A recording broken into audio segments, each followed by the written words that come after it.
Oh, welcome everybody to the Tom Bilyeu Show live. It is our 100th episode. We are showing up today. Let me tell you, we got Drew, per usual, looking very dapper in his tuxedo. Happy 100, bro. Happy 100. You look like James Bond, man. I seen you walking down the steps. I was like, okay, Tom, I see you. I've got a license to kill, Drew. I've traveled with you. I've been at like fancy dinners with you. I've been here with you. Never seen you in anything other than like Japanese oversized like cargos. So yeah, that's about right. Yeah. Very excited to see you. This is rare. I was like, I think I have a tux.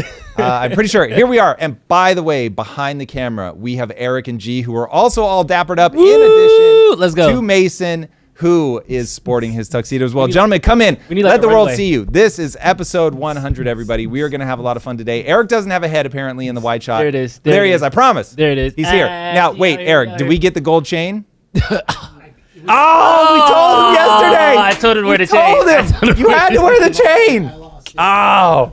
Oh, Eric's letting us all down. All right, well, here we are, boys and girls. We are the 100 episode crew today, looking our best for you guys. Very honored that you guys are showing up. We have a full docket today. Needless to say, the world is, the world is in a state, everybody. But before I get into all that, I do just want to recognize the community, guys. We cannot thank you enough. The whole idea behind doing the live show was to move away from an audience and into a community, which I can give a whole treatise on. The difference, but you guys have shown up in spades. This has been incredible. Watching us grow has been really wonderful. Long may it continue. So very, very, very honored to have you guys here. It's a big reaction to what I think AI is going to do to the world. And man, that we're hitting our 100th episode, which was designed to address what I think is going to happen with both amazing AI and AI slop. And to be at 100 episodes, like whatever, 3 days after Sora 2 launches, proving my thesis correct, that the world is going to be inundated with AI content. And so we're trying to give you guys a reason to show up live, to get to know people, to be able to be a part of the conversation. So just honored with everybody that has ever had a comment, added something, argued with us, called us names, whatever. We're here for it all. So building this community has been one of the most exciting things that I have done as a content creator. I've been a content creator now for 10 years. That is so wild. So anyway, just super, super honored. Okay, the world, boys and girls. It is, I'm optimistic. We are going to find a way through this all, but it is certainly a wild time.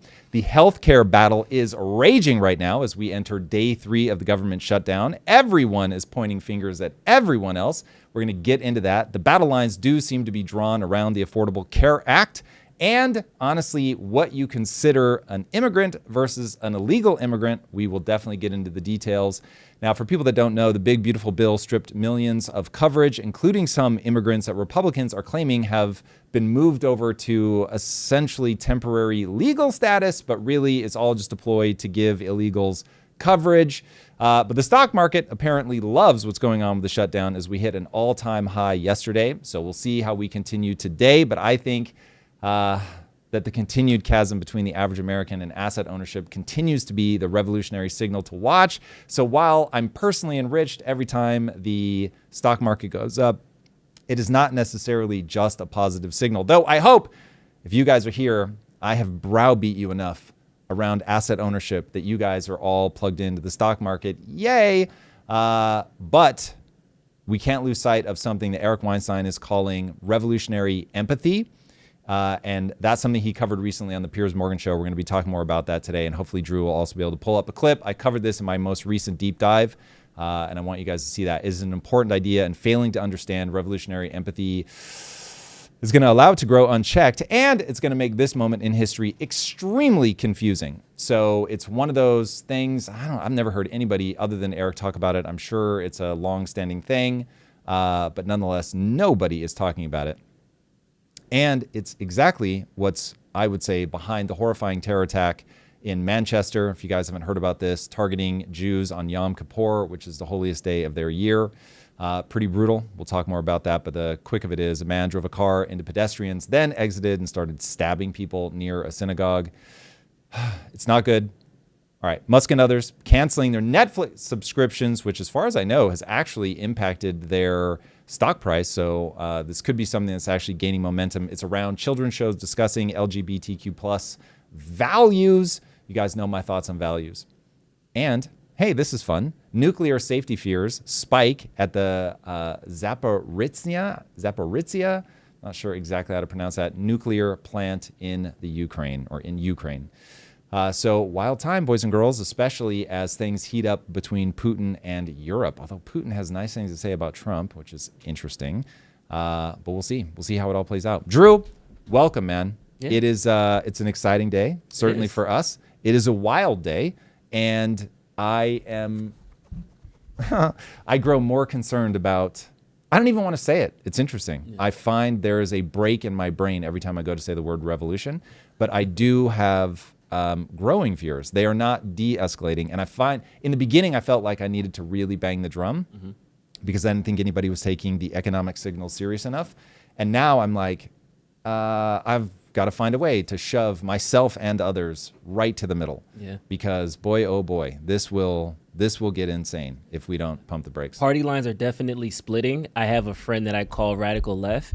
And even in hers, I think they're called the Alternative Socialists or something like that. Oh, good. Even in their faction, there's now a new faction inside of that wants to push the group even further left. Yep, that's so fun. Like the far left isn't further. And then I don't know if you've been following Twitter, Nick Fuentes and Candace and these factions on MAGA are starting to split off. So it seems like the divide is spreading even more. So Candace is the perfect example.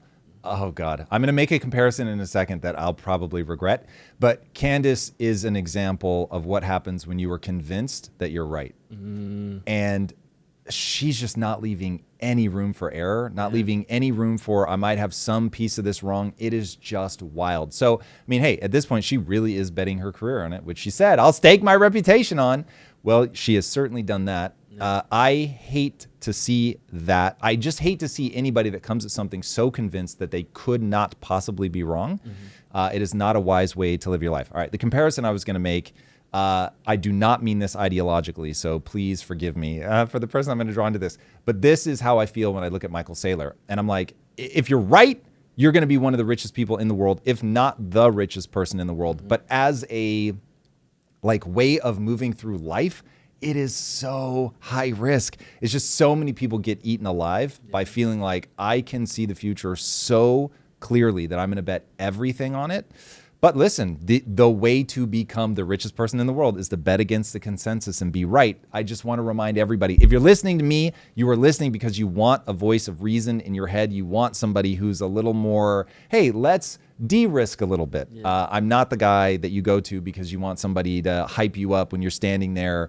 Can I jump off the Golden Gate Bridge? Will I be fine? Or the first guy, this is a real story, the guy that tested the first parachute by jumping off the Eiffel Tower. P.S. He's dead. So this is one of those, I'm the guy's like, bro. Like, even if you've invented something, let's find a way safer way. Jump over water. Like, what are we doing here? So anyway, Candace, even if you're right, this is just unnecessarily risky. Michael Saylor, God bless you, man, because if you win, I win. But I have certainly diversified in a way. I get it. Oh, God. Anyway, boys and girls. We'll jump right into it. But we are officially, what's this, day 3 of the government shutdown. Officially shut down Wednesday at 12:01 a.m. I'm seeing CNN, I'm seeing Michael Johnson. Everybody's kind of positioning what's really happening. So I want to play 2 clips. The first one is Mike Johnson speaking on CNN. They actually stopped the clip. I'll let you guys figure out why when I play it. Here we go. The Working Families Tax Cut included a huge provision. A big chunk of that bill was the health provisions. Now, why are we saying that they want to restore taxpayer-funded benefits to illegal aliens? Because that's exactly what they did. When they rejected the clean CR that we sent over, the Senate Democrats. All right, we're listening here to Speaker so Johnson. He's trying it's to frame the interesting. shutdown This as a clip democratic. is fascinating for a couple of reasons. First of all, just as a PSA, anybody who's on a camera, and obviously I include myself, is either intentionally or unintentionally spinning propaganda. I am constantly framing things within my own frame of reference, my own viewpoint, so take my comments about Candace and Michael Saylor, right? Those are from my viewpoint. CNN, literally as he was about to explain it, just propagandizes and turns him down so that you can't hear his explanation. That's wild. That's somebody who's like, I'm so afraid of the argument from the other side. I'm not even going to let people hear it because they might be persuaded. That to me is stupid. Now, of course, they believe that they're right, or they believe that it's going to be good for TV, or whatever it is that they believe, but they are propagandizing. And this is one of the most dangerous things all of us need to be aware of, is how we're being controlled by algorithms. Nobody is necessarily right, but everybody is trying to convince you that they're right. This is why you need to be thinking up from first principles. So anyway, we'll get to the specifics of what's going on with the government shutdown, but like things like that, just watch out for. Have your mind tuned to this person has an agenda. They are trying to convince me of something. So anyway, most of the mainstream media outlets are a propaganda arm for either the left or the right, which should make everybody very sad. So by all means, dip in to find out, what does the right think? You're going to go to Fox. What does the left think? You're going to go to CNN, NBC, ABC, whatever. But like, you want to understand, oh, okay, cool. This is what the official narrative is from these sides. Even if you think that those people are well-meaning, they are still giving you just blatant propaganda. So I hated that. Now, in terms of what is his argument, it's taken me a while to piece together behind the scenes what's actually going on. So the big, beautiful bill stripped out coverage from the Affordable Care Act for a lot of people. And it did it by adding requirements. So it's like, hey, you can't just qualify. Like, you've got to be trying to get a job or whatever. The specifics of that I don't have right in front of me. So just think of it as there were people previously that didn't have to prove that they qualified. They're now going to have to do certain things to justify their inclusion. So basically those people, they're calling they've been bumped off. And then the propaganda game right now is all about, the right is just gonna say this is all about illegal immigration. The left wants to give illegal immigrants healthcare coverage. Now that seems beyond refutation from where I'm sitting. We showed the clip on Wednesday, we show it again, other outlets are showing it. During the 2020 presidential run-up, so this is actually in 2019, there was a panel of presidential hopefuls, Democrats, every one of them, and they were asked, and there's like, whatever, 9 of them, 12 of them, something like that. Raise your hand if your platform, your policy platform, would include giving undocumented immigrants healthcare coverage. Every single one of them raised their hand. So to say that the left doesn't want undocumented, illegal, whatever your favorite word is, coverage is ridiculous. Can I push back on that? Please. Because I feel like if you would have asked them the same question, does your platform include student loan forgiveness? Everyone would have raised their hand. Yeah, also but suicidal. that doesn't necessarily mean that there's a legislation right now for student loan forgiveness. For sure. Yeah. Awesome point. But what I'm saying is you're in a political game. Political games come with trying to control how you perceive something. And so what I'm saying is, I think my perspective. So, hey, again, Tom's lost in his own propaganda. But my perspective is, without a doubt, the platform of the left is everybody deserves healthcare. So I'm just saying, okay, given that we know that, they want that. So when pushed now, they're not just coming out and saying, yes, we want it, but that isn't what we're pushing for in the bill. Okay, they're not saying that. Now, why do I think they are most likely not saying that? They are most likely not saying that because it is very easy to confuse people when you actually look at the language as to what's going on. So truly, by definition, illegal immigrants do not have a right to anything other than emergency health care. Okay, so first of all, you've already got emergency health care, so illegal immigrants will get that. Where people draw the line, is it life-saving? Is it just going to the ER? I'm not sure where that will break. But the real debate is, when do we consider somebody illegal? Are they illegal if they came here illegally but have been moved to temporary protected status? Because the argument from the right is the shell game that they're playing is twofold. Shell game number one is they came in illegally, but for whatever reason they got temporary protected status. The right is claiming the left did that specifically to get them healthcare and I'm sure other things, but that more again, if you consider them illegal, if they came here illegally, regardless of how they got moved around by the Democrats, that if you consider those people illegal, then yes, the changes that they are trying to make right now, that they have shut the government down over, would allow the people who came in illegally, got moved to things like temporary protected status, will now get coverage.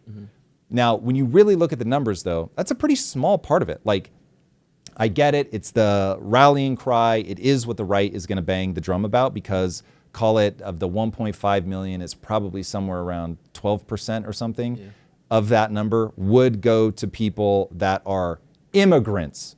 And now we get into the debate about whether they're legal, illegal, but that still leaves like 85, almost 90% of, why don't we talk about that? So nobody's talking about that, which is like all the qualifications. The qualification stuff where it changed their status accounts for like $900 million of the 1.5 trillion, just to give people a sense of like what the real battle is.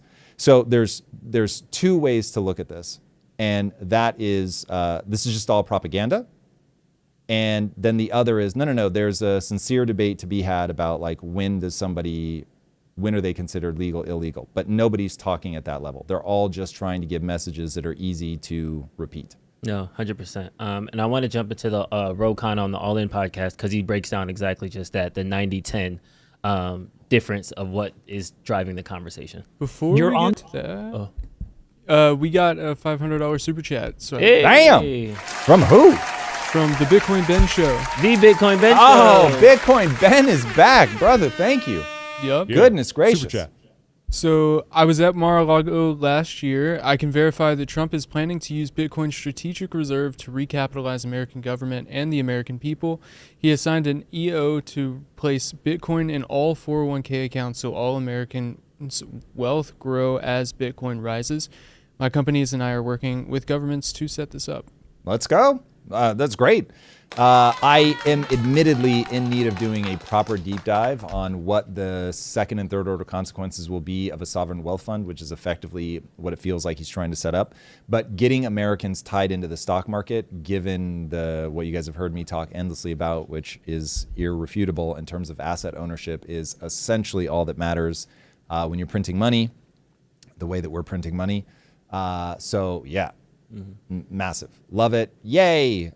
Just keep in mind, Bitcoin is a volatile asset. So yesterday, I think we were pretty close to all-time highs. So it's like, always feels weird to, and keep in mind, Bitcoin is my single biggest investment. So I don't want to confuse people in terms of my thoughts on that. I just think that caution, diversification to avoid black swan events is very prudent. So just be careful. Be careful. Okay, nice. But Bitcoin Ben Show, man, thank you, brother. That is huge on our 100th episode. Very, very, very generous. Appreciate you, man. All right, let's jump into this video.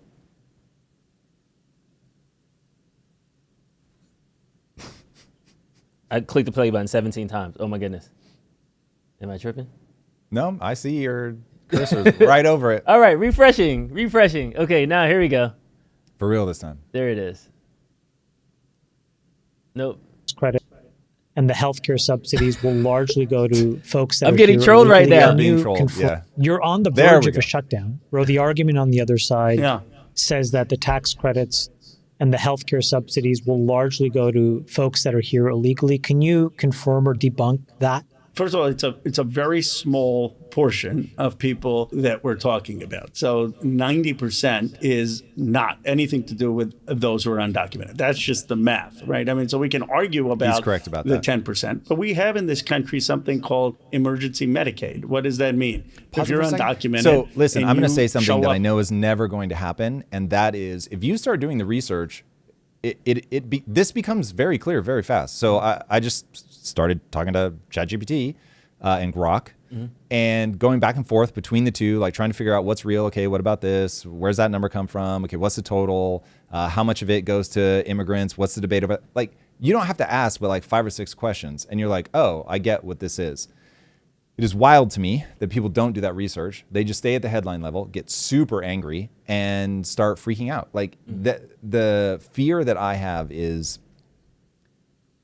based on time, intelligence, desire. Like, you can really control a populace just with headlines. Yeah. Just with headlines. So anyway, if you're here, odds are you're not the person that gets sucked in just by headlines, but don't want the other team to be wrong. Merely want yourself to be maximally educated so that you can steer well in life.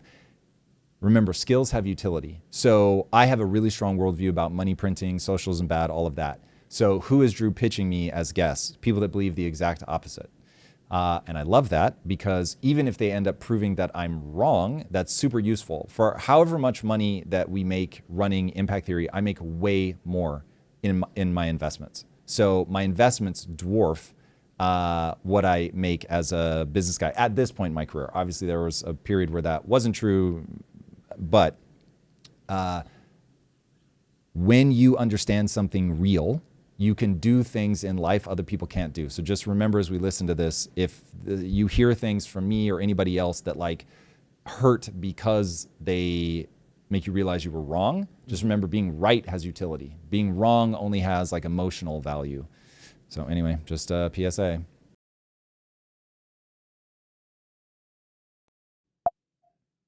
Up to the hospital, we will take care of you. I believe that is correct. I don't think if you're undocumented and you show up to a hospital that you should be denied care. Well, who pays for that? We have an emergency Medicaid program. And I guess if you mean that when you fund Medicaid, when you fund the Affordable Care Act, that you're saying you're funding some of it for undocumented people who are showing up in emergency situations, then yeah, you're funding that. My view of it is that, let's be honest, that's not where the big money and the budgets are. You're talking about a small group of folks. You can argue the cultural point about it, but don't make that the numbers point. Yeah. So yeah, nice and sensible. That's not going to light the internet on fire. That's not memeable. That's not exciting. And so the problem is that the game of politics is a game of narrative control. And narrative control is done by triggering emotions, giving people things that are easy to remember, giving people things that are easy to repeat, memeing it to death. Here's the thing. Trump is hilarious. Like the Hakeem Jeffries post he does where the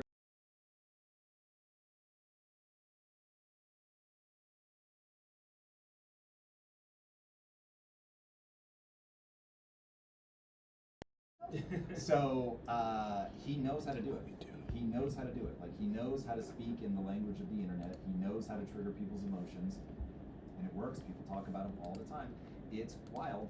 So I want to get to what is actually true and real. Like the real debate that we should be having is: do we want to shut down the government over healthcare when we have plenty of time to negotiate this before the subsidies run out? So there's plenty of time to have this conversation without shutting down the government, but they are causing a shutdown of the government now.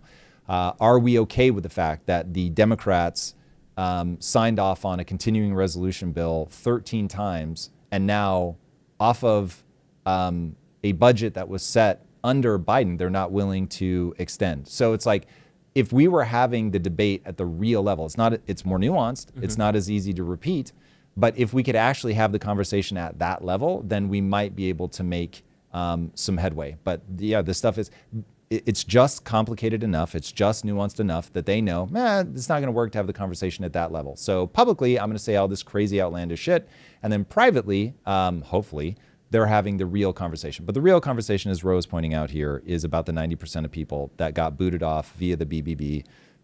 Do we want that or not? And then nobody is talking about this adds even more money than the BBB did, which is wild. Like, this is insane. You are enslaving your own children. I don't have kids, Drew. And I'm like, the fuck are people doing? You are enslaving them in debt. 40% on healthcare Jesus premiums. Christ. Not only are you enslaving your children in debt, you are guaranteeing a revolution. And I don't mean big, scary thing. I mean revolution. I mean actual bloodshed. I mean people dying in the streets. That's what I mean. And people just can't see it. Bro, look at what's happening with Mamdani, okay? Might be a lovely human, but he's arguing for the most murderous, self-destructive policies on planet Earth. And I seriously doubt he's doing it because he's a murderous person. He's doing it because young people today have no hope in the current system. And so he's just like, well, I'll give him hope. And he has convinced himself that these systems that murder endlessly will somehow work this time. And this has been memed to death, but is still, when people are hopeless, I'm going to use a video game reference, Drew. Mm-hmm. In Minecraft, you can eat rotten zombie flesh. Now, it poisons you, but you can still eat it. That's what people are doing with socialism. It's like, well, I'm starving, so I'm going to eat something. And sure, If the only thing that I have to eat is rotten zombie flesh, then I'm going to eat the rotten zombie flesh because I just can't stop myself. People lost at sea will drink seawater. Wild, because it's going to kill you even faster, but it's wet and I'm thirsty. Yeah. That's socialism. Okay, so like, I understand at a practical level from the middle, we can approach this logically. But to your point earlier, this is a math problem. But I feel like in society now, we're hijacked by the 10%. So the 10% of non-binary LGBTQ people were driving the left's agenda. The 10% of MAGA who thinks that everybody should be independent, there should be no government at all, abolish the DOE, doge everything up, cut it up. So it seems like the fringes are dictating the conversation versus us Republicans and Democrats going, okay, look, 90% of this is actually going to real Americans. Let's talk about that. We'll take the 10% off the table, handshake, let's walk out the room. You know what I mean? But I feel like it's now all or nothing based off of this 10% of funding, all or nothing based off of this small percentage of the population. How do these small percentages of populations keep radicalizing these conversations, no matter what we're talking about? Because evolution turned us into emotional creatures. And once you understand that the way that the brain is structured, if you go in and selectively damage the regions of the brain that control emotion, a person is no longer capable of making decisions. Okay? They can give you the arguments, but they can't make a decision. Okay? This is documented in real people that have had this kind of damage to their brain. So emotions are the thing that allows us to move through the world. If you don't have emotion, you will be paralyzed eternally. So you have to have emotions, but if you're Machiavellian and you realize, oh, people are emotional creatures, cool, then I'm not going to win them over with logic. I'm going to win them over with emotion. So I need to make them feel the thing that I want them to feel in order to do the thing that I want them to do. So politicians are S tier at this. And so they come in and they just trigger emotions. Trolls are S tier at this. Anybody with a massive social account is S tier at this. That's part of what I think when I watch Candace is this is somebody who either consciously or unconsciously realizes, oh, I know how to put my audience in the emotional state that they want to be in, that they crave from me. And she can do it reliably over and over and over again. And so she's being bombastic, going all in, doing the thing that gets people whipped up into that frenzy. So this is why I say on my tombstone, Drew, if my wife loves me, and I know at one point she was in the feed, I am not kidding. On my tombstone, I wanted to read, you are having a biological experience. It's the shortest way for me to explain you're in the grips of a chemical processing plant that you call your brain. So you have a computer that doesn't process based on logic. You have a computer that processes based on emotion. Now, the logic can trigger the emotion. It's not that we don't use logic or we can't use logic. It's just that logic won't get you anywhere. So going back to the example I was using of people that have selective damage to their brain and they can't generate emotion anymore. If you say, hey, what do you want to eat for lunch? They'll go, well, I can explain all the reasons why fish is probably a better option. It's, very high and very healthy fats. There's a difference, though, between farm fish and wild-caught fish. Beef, there's some conflicting evidence. And while Tom Bilyeu will tell you that red meat is wonderful for you and is the perfect source, there's a lot of people that worry about the saturated fat. It's like, hey, what do you want to eat? And the person's like, yeah, I just want to go back to explaining the difference. So logic doesn't get you there. You have to then have a feeling where you're like, I want the steak or I want the fish for whatever, or what most people do, I want the Doritos. And then that's the thing that you end up eating. We are being drug around by our nose, by our emotions. The only way to even have any hope of stepping outside of that is to ironically have a logical awareness of the game that's being played on you. And this is what makes humans human. So you have a prefrontal cortex that goes, even though I have that emotional impulse, I'm going to step outside of that. But you have to build frameworks that essentially force you by your own value system to then step outside of that. And most people don't have it. Yeah. Okay, I want to jump into the Eric Weinstein, Piers Morgan, because going back to kind of this is how we evolved, I think he's talking about maybe a mutation of that evolution where this empathy is kind of going deranged. Just explain to me what your overview is about where we find ourselves post the Charlie Kirk murder.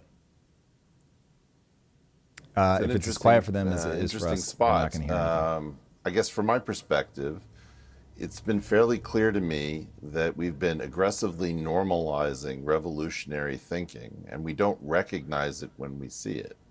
So as a result, you have decided that you've created people who I don't really think exist. You might call them the woke or progressives, but coming from a relatively progressive left of center family myself, we used to recognize these people as revolutionaries, and you'll see them by their empathy. Their empathy is entirely shifted. So if you've seen any of the interviews of random college students asked about Charlie Kirk's murder, and they're smirking or they're happy or they're making jokes. Yeah, it's been really what shocking. What you're seeing is, well, that's the odd part. It's not really shocking at all. You just don't realize what you've been looking at. Revolutionaries have a shifted empathy complex. Okay, so that's the part that I want people to hear. Like throughout this exchange, Eric is going to keep saying, I'm baffled by the fact that you're baffled. Like, what's happening? To really put a fine point in this, and I am startled to see in the chat that people are saying, or at least a person is saying, that Eric is a moron. Jesus Christ. Please remember that there is a big difference between somebody being wrong about something. So even if he is wrong about a theory of everything, that does not make him a moron. So Eric is trying to get people to understand that evolution has given us modes of empathy. The way I like to think about it is evolution had to deal with the following problem. You need to go from loving and protecting your kid and feeling this warmth and like, oh my God, I couldn't imagine anything bad ever happening to my child.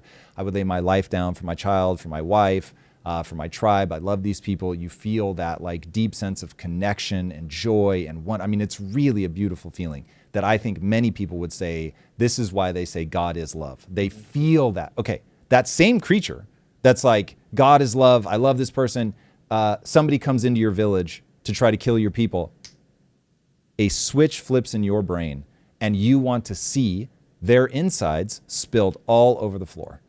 And you will literally take your own hand and ram it into their eye until their eyeball bursts. You will gut them from head to toe. You will drag their corpse around the streets. I mean, this is what people do. What Eric is saying is that is an innate part of the human animal. And once somebody flips that switch and goes, they are the other, they will harm the people that I love, that they have. And they do have that God is love, sense of wonder. I would give anything for these people. They have all of that for their in-group. So if you're looking for them to look like a drooling maniac, they're not going to. But they are going to laugh when the other side dies. Think about it in World War II. He's going to talk about this. In fact, I will just say that. Remember World War II? We, the quote-unquote good guys, we were writing things on our bombs that we were dropping. We were not exactly loving and kind to the Japanese or to the Germans. So that is revolutionary empathy. Let's let my mans take it away. They're at war. They're at war with the system in which they embed.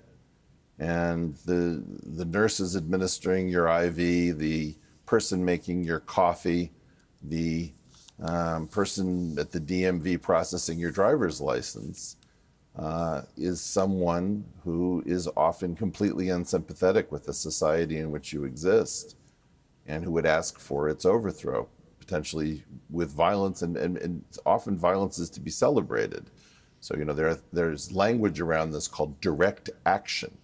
And I just have this feeling that effectively Americans haven't been, I don't know, in contact with revolutionary thinking enough to understand that it's an entirely shifted empathy complex.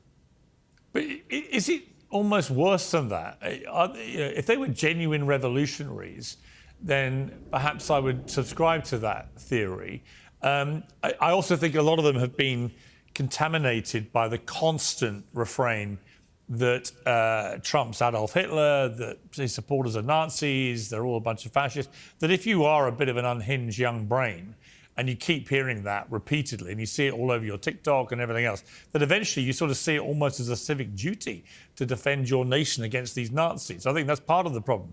But I also, but I also felt, I'll come to that as well in a moment, but just on that point you make about empathy, when I watched those clips, these weren't just young people being stupid, because you could kind of explain that. So here's the interesting thing here is, and Eric does push back on this, is the dime is not dropping for peers.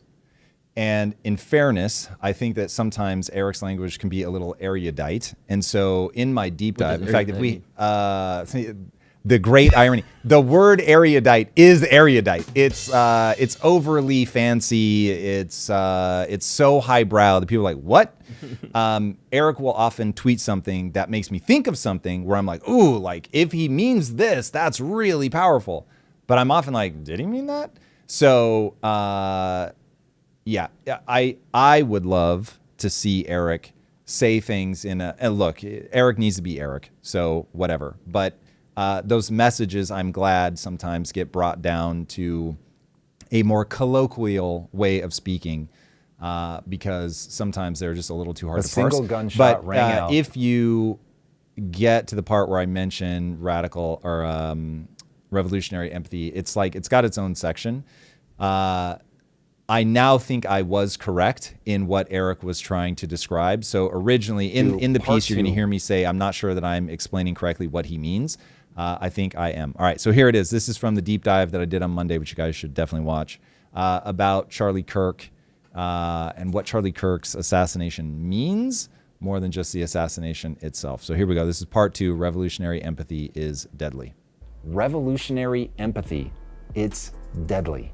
In 1789, France's top 1% controlled nearly half the wealth, while bread prices consumed roughly 80% of the average worker's wage.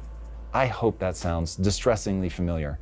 This unsustainable economic position led to the French Revolution, during which guillotines were brought out into the streets and the elites found themselves being beheaded. Within 3 years of the French Revolution kicking off, over 16,000 people had been executed.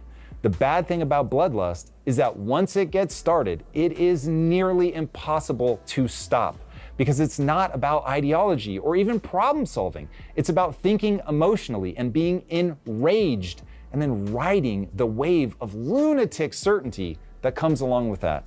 That's why by 1794, Robespierre, the guy who had originally called for justice in the streets, was himself dragged to the guillotine.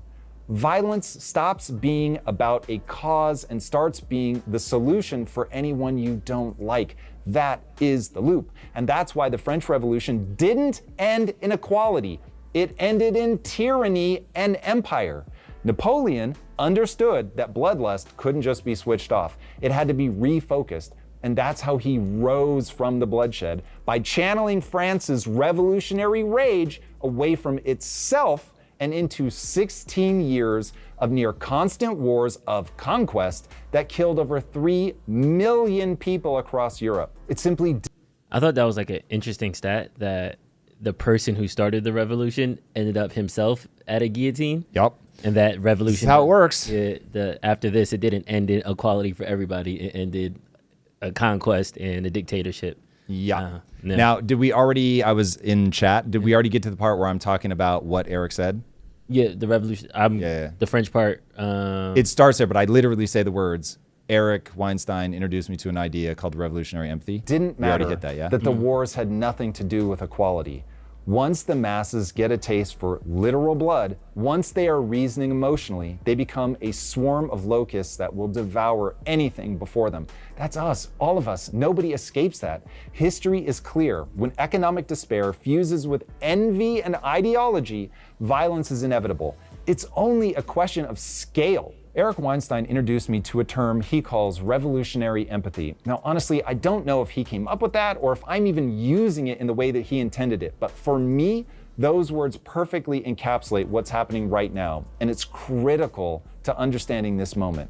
If you want to know how it's possible that someone could justify murder or how people could cheer it on, look no further than revolutionary empathy. Evolution had to come up with a solution for making sure that humans could flip a switch in their mind and go from loving and protecting their own to the wholesale slaughter of an invading group. This is the anti-empathy seen in times of war and revolution.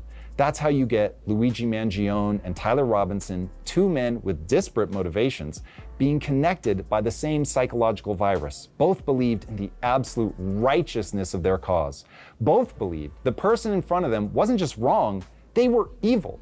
and they both clicked over into revolutionary empathy, making it possible for them to pull the trigger. Beliefs and this drive is how we behaviors. kill. And if you've been this is how we kill. That's what we're up against. So I think that Eric is right. I think that we have flipped over into that. Some portion of people have flipped over into that. I certainly do not think it's anywhere near universal. But when you think about there are people in your friend group that you already consider far left that want to go even farther left. When you look at the people that were cheering on Charlie Kirk's murder, when you look at the people that meme to death on the right, when the Hortmans were killed, it's like, welcome to revolutionary empathy. It's wild. It's a sad day. And then as some people are saying, maybe we're not there. We have time. You think of like what happened over in the UK. And it's like these things are starting to fester out in different directions. So let's jump up to that. I swore I had a link. Let me pull it back up. So for those that are playing catch up right now, there was a terror attack yesterday in the UK. This is rough. So this was on Yom Kippur, which is the holiest day of the year on the Jewish calendar. Switch and off. Yeah, they're calling it a act of terror. So I'll say the terror suspect drove through like barricades or whatever in his car, got out and started stabbing people to death. And so I don't know how many people died, though I think I have that information. 2 people were killed and 3 are in serious condition. Okay. The suspect shot by police was who rushed to the scene after witnesses of the attack on the holiest day of the Jewish calendar. And then the attacker is a British citizen of Syrian descent. And his name is Jihad. Like, damn. I mean, that kind of brings me to the Snake Eyes thing with Charlie Kirk that I think we're getting too on the nose in the simulation. I don't know he just mailing it in. I don't know what's happening right now. Here's the bad news. Oh God, I do not want to make light of this, but this is a true stat. There are more artists named Art than stats would tell you. There are more dentists named Dennis and Denise than statistics should give you. So when you name your child Jihad, don't be super shocked when they embrace so many directions jihad. he can go. So that one is unwise. That's ridiculous. It's one of these things where are we just so caught up in this bloodlust, not meaning we're actually trying to. We don't desire to see violence, but we're so caught up in our frame of reference that we're now seeing every violent attack and we're starting to pull these things. So you've got an accumulation problem where this is how I feel about why in the beginning I felt like I really needed to bang the drum about civil war. And now every time I mention it, I feel like super compelled to end all of those videos with like, okay, but here's the path back to the middle. Here's the path to reconciliation. Here's how you move forward well. Because the more people talk about it, the more that gets normalized, the more then, we're all leaning into it because we just expect to see it. And to say this phrase for the millionth time, doesn't matter what you look at, it matters what you see. And so if you look out at the world and you're expecting to see signs of a coming civil war, signs of a revolution, you're going to see them. You're going to see them to a degree that is more than what's actually there. So this has all begun stacking up in culture where people now are expecting to see these things, but it is based on something very real. And you literally don't have to go far. You don't have to go beyond a spreadsheet at all to predict some of the things that we're seeing right now, because these are economic in true nature. They manifest as political violence, but the reality under the hood is that this is entirely based on you put people in a desperate economic situation and they're going to act some kind of way. And that some kind of way becomes so predictable that countries always tear themselves apart from within. And they tear themselves apart from within because they say, my life is not what it could be. There's massive wealth inequality, so it's constantly rubbed in my face that other people have more than me. So even though the poorest person right now has access to better things than the wealthiest person would have had access to, even just take antibiotics. That they can get for free emergency care. So it's like even if you're in grinding poverty today in the West, you're in a much better situation from a longevity standpoint than a king would have been 1,000 years ago. So, but we look at it and we go, no, things like this is terrible because I see the guy next to me has so much more. And so humans are wired to really hate that, like really hate that. So you've got all of that building up. So wealth inequality basically tells you where we're at on the I hate the other person timeline. The fact that young people can't buy the only asset that they understand. The fact that all of their solutions cause the government to print money more, which makes the fact that they can't own a house matter in the first place. And so you exacerbate it with the more they try to solve for the government, the world, because they're unfortunately blaming the wrong people. But they're going to say, the world has put me in a terrible situation. I want the government to give me more free stuff. And the more free stuff the government gives them, the worse their situation becomes. But they don't understand the cause and effect of it. So then you're forced down a road of just totalitarian violence, which, by the way, this is all predictable. It's very easy. I can look like a genius simply by going, oh, this is what the spreadsheet says. And I'll have call it an 80% chance of being right. And as long as I hedge my bets by saying there's going to be some level of violence, you just look like a genius. Because thankfully, I don't know how violent it will get. I just knew that it was going to get violent. So then as it starts to get violent, people are like, oh my God, Tom's been saying this for 2 years. Yeah. And it's like, yes, by looking at a spreadsheet. The part that I want people to hear is by looking at a spreadsheet, I can tell you that this is where it's going.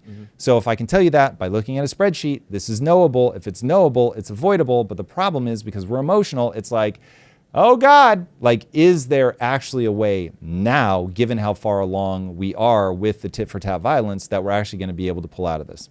And the only thing that stops it will be just unrelenting positivity. So AI makes economics just we're booming and everybody's loving it and everybody's got so much money they just can't be mad anymore. That would work. It would be very difficult to pull off, but that would work. Or we suffer so much pain that we're like, okay, I've had enough. Yeah. I'm willing to relent. That reminds me of a clip I seen on Twitter from Mr. Fishbag, James Fishbag. And I think this kind of grounds what you're saying. And I want to put this in context with some of the things that Trump has been doing and just has this contributed to the general sentiment of the country.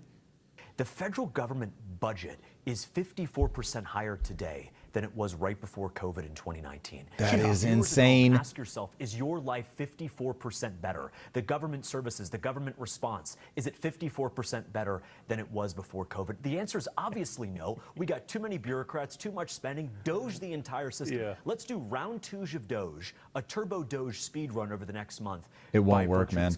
So posit that. Oh God, that is a really good way to put it. Yeah. I think everybody understands that things have not gotten better, at least not to that degree.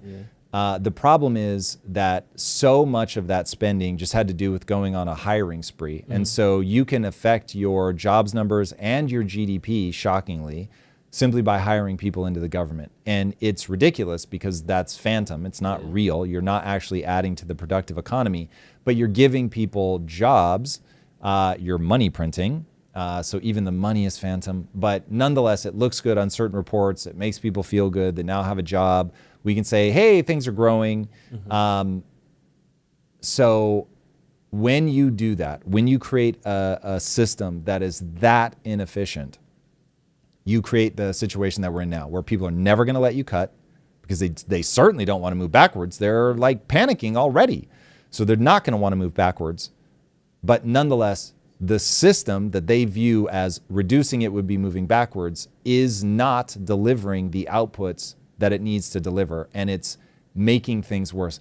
I really, really, really want people to understand what a positive feedback loop is. Pregnancy is a positive feedback loop.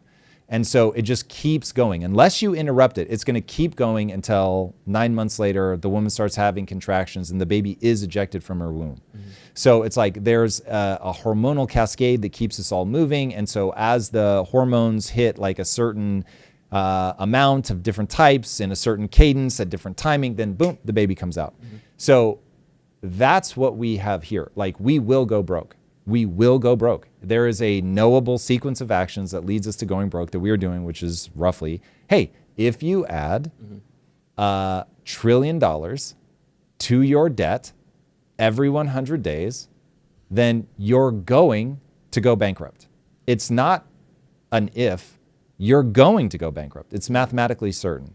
So it's a positive feedback loop. The more debt you add, the faster you add the debt, the more likely you are to go bankrupt until there's nothing you can do. So The number is, of course, just debatable enough, but every country that has ever gone over 130% debt to GDP for any meaningful amount of time, which we'll clock at roughly 18 months to 2 years, has torn itself apart from the inside. The only exception is Japan. And so then people will point at Japan and be like, see, then Barazi, it doesn't matter. It matters. It matters. It matters. It matters. When 98% of the time it happens, it matters. And it matters a lot. And plus, I think Japan's in trouble. So there's that. You're just saying full stop, you think that they're in trouble? Mm-hmm. They've already been stagnant for like 40 years. You can only do that for so long before things start to break. I don't know the current state of the yen carry trade, but I know it's now had 2 big reductions that have washed a ton of people out. And so that means that the Japanese bank is no longer able to basically manipulate the value of their currency effectively enough. And so it's starting to get out of their control. And if they completely lose control of that, then they're really going to be in a rough spot. It seems that, like, on paper, the economy is doing good. You mentioned this during the intro that the stock market. What part of the economy, though? Part of the economy is doing great. If you own assets, you're loving life. Stock market, like, you're doing good. Bro. Housing market. Bro, I've made millions of dollars in like the last 6 months. It's wild. Yeah. But if you don't own assets, sorry, game over. Your life sucks. You are in a brutal spot. Yeah, and that leads me to the job report. 10%. 10% of Americans own 93% of the assets. Jeez. Yeah. So, listen, there are people in chat saying that I'm on the basically the wrong side of the revolution. I'm on the they didn't say elite side, the aristocrat side. Okay, that's true. I have won the game of capitalism. Got it. Now, I don't understand people that go, oh, I know how to win in this system, but I'm not going to. That doesn't make any sense. I also loathe people who know how to win in the system and don't want to tell anybody else. Drew, there is not a single piece of information that I have not told people. They can ask me any question they want, and I will give them the best answer I have. I'll even talk faster, which makes me lose audience, by the way. The team is always telling me, if you want to know why in the deep dives I talk so fucking slowly, that's why they perform better. I'm trying to give people the information, both on an entrepreneurship side, on a mindset side, on the economy, how to invest side. I'm giving them all my best stuff, Drew, all my best stuff. And so at a minimum, you certainly can't say I'm just like, go eat cake. But yeah. Because that led me JH, trust me, I am well aware. I'm well aware, man. CNBC just reported that they revised both the August and September numbers. That was a positive 54 to now a negative 32. These are in thousands. So it seems like jobs are being lost. We're lost neither a million jobs just with layoffs. So it seems on one side, if you just look at number go up, the economy is the best it's ever been. But when you're seeing unemployment numbers tick up, you're seeing record layoffs, you're seeing these job report revisions are like, oh yeah, those jobs weren't there. So we're starting to feel the underlying assets. So if those 10% who own assets are doing good, does that mean the economy is doing good? And as long as the asset holders are we really have to define do good. If you've been investing in the stock market, dollar cost averaging in for the last 20 years, you love life right now. Yeah. If you are a young person who was taught nothing about the economy, you can't afford a house, all of your money's going away because in the last 5 years alone, inflation has been 25% and wages have been effectively stagnant. If you are, call it just the average person who's like, there are no manufacturing jobs. We went from, I think, 30% manufacturing as a nation in like 1960 to 10% now. So there is a type of person for whom their passion, their abilities, their talents lead them into manufacturing is like the perfect thing, or a trade. And we've shit on that for God knows how many decades. We've raised men to not be aggressive, to be somehow ashamed of all their natural impulses. It's crazy. And if you want workers to be able to influence their wages, then you cannot be offshoring everything. You just can't, because you make it a global market, and then people are going to go wherever they can get the cheapest labor, and that's just the way that it is. Also, what people buying things want is the cheapest thing ever. So the great hilarity is People both loathe Jeff Bezos and use the shit out of everything that he's built. What he's done is an economic miracle. It is unbelievable. He has given everybody everything they've ever wanted for cheaper. In 2 days. And people are super mad about that he's really won, like won. But guess how he won? He won by doing a very, very hard thing that people really wanted. Yeah.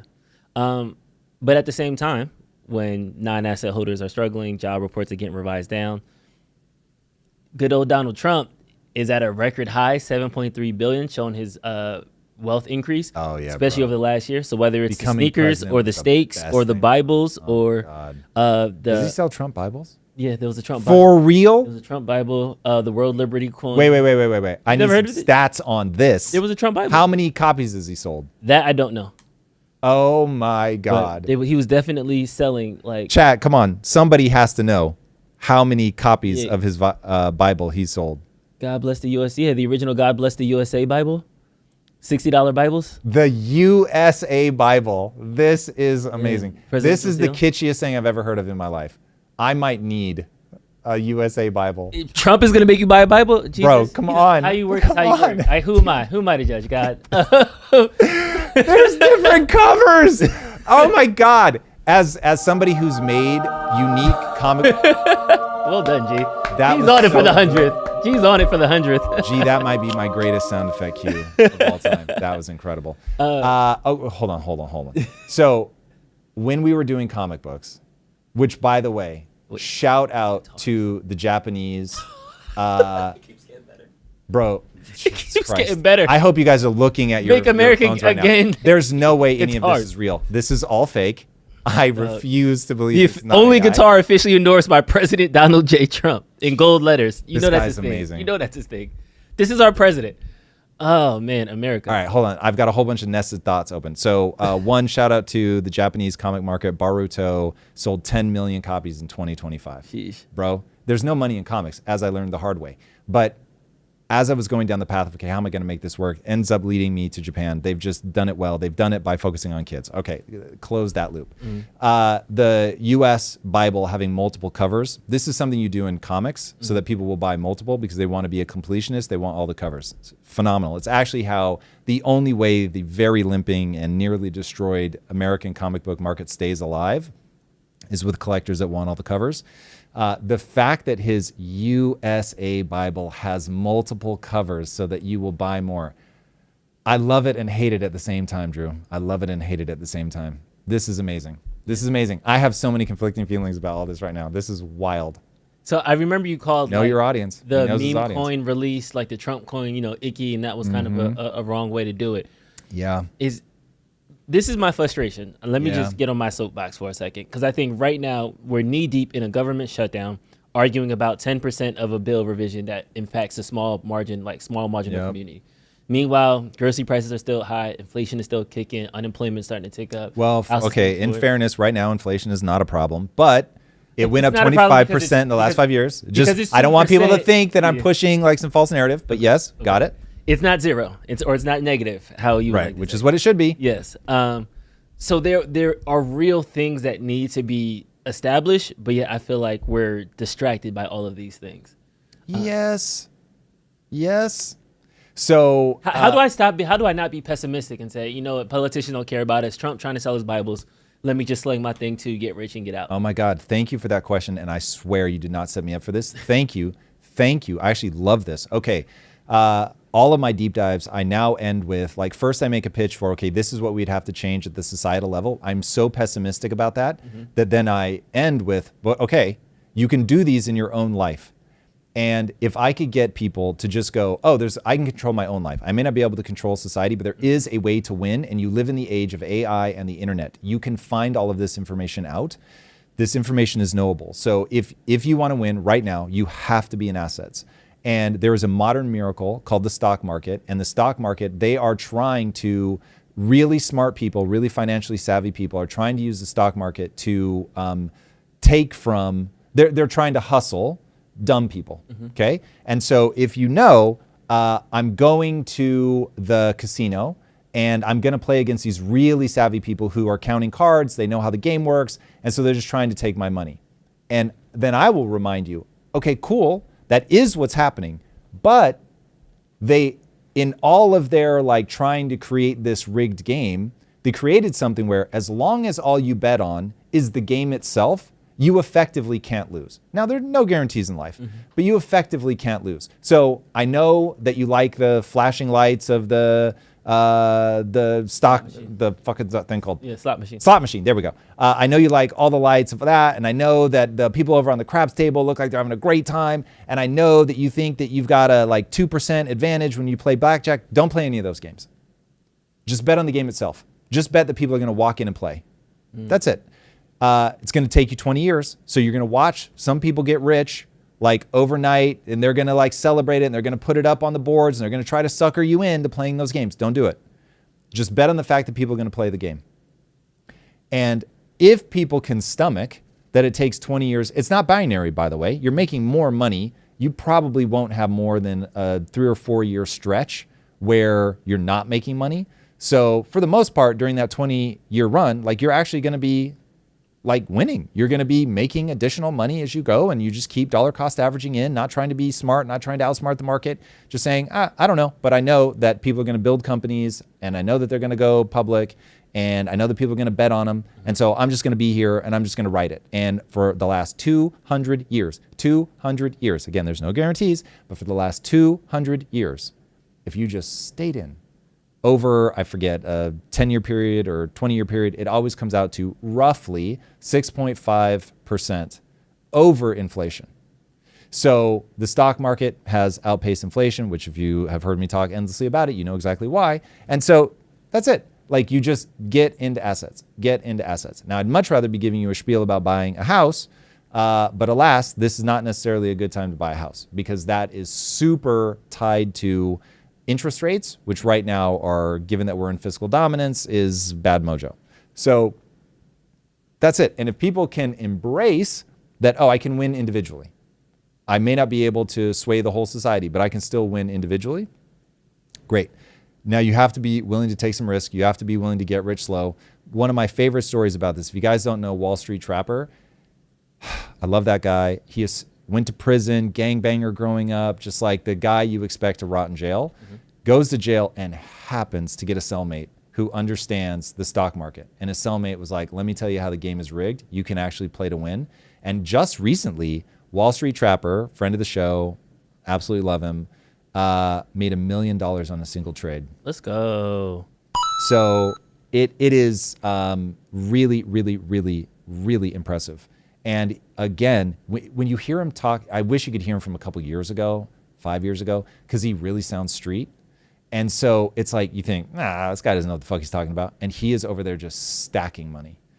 And he's doing it the slow way, like just, I'm going to be in the market for a long time. He's probably been investing now for more than a decade. Yeah. So he's just like in there learning about it, like reading like reports on companies and like just doing the whole, like, I'm going to own the things that I wear. So instead of like going and buying a new pair of Nike shoes, I'm going to go invest in Nike. And it's brilliant. And what has happened to him, I pray to sweet baby Jesus that he just keeps being steady Eddie and just keeps doing his thing. He also gives like educational opportunities to a lot of people. I think it's in Georgia. Yeah. So, I mean, it's just really, really, really incredible. So anyway, you can win at the individual level. Yeah. Britanniaville Garage said, you need money to make money. You're starting too far upstream. $10 a week doesn't make you rich in the stock market. At some point, you have to bet on something risky and have it dramatically pay off. Okay. I recommend you read Everyday Millionaire because they talked about that. Like some so to the person who said that, I really have nothing but love for you, and I want good things for you. But that belief in your own life is holding you back, and you spreading full retard in the comments is not okay. Because you're not putting your $10 in today, 20 years from now, you will have fuck all to show for it. So if I told you, hey, give me $10 and I'm going to give you 12 back, would you not be like, yes, please? Sure. It is not, you didn't just get rich, but you're better off with the 12 than you are with the 10. Now, you're going to have to wait a few years to get your 12. But if you just, at whatever rate you can, you're just putting your $10 away, buying fractions of shares. Over 20 years, it becomes thousands of dollars, potentially tens of thousands of dollars in a world where most people live paycheck to paycheck. And having even $15,000 saved up isn't generational wealth. But let me tell you, if you then raise your kids to do the same thing, and now your kids are putting money away from the time that let's say they start doing chores for you at like 11 years old. If they start investing that money in the stock market, some percentage of it in the stock market when they're 11, by the time they're 40, 50, they've got some real money saved up. And by the way, if you pass on your wealth, and this is why people should be enraged at a death tax, because I can't believe people can see so clearly that the evil the government did via redlining is evil precisely because black families were not able to pass on wealth to their children, and at the same time are like, tax people when they die. What the fuck? So you want people to be able to pass on their $15,000, which then hopefully that kid puts into the stock market, and then they're passing on to their kids $150,000 in whatever that day's money is. And you see how, okay, good habits and actual money can get passed down, and this is how some people will build momentum. Many people won't. Many people will piss their money away.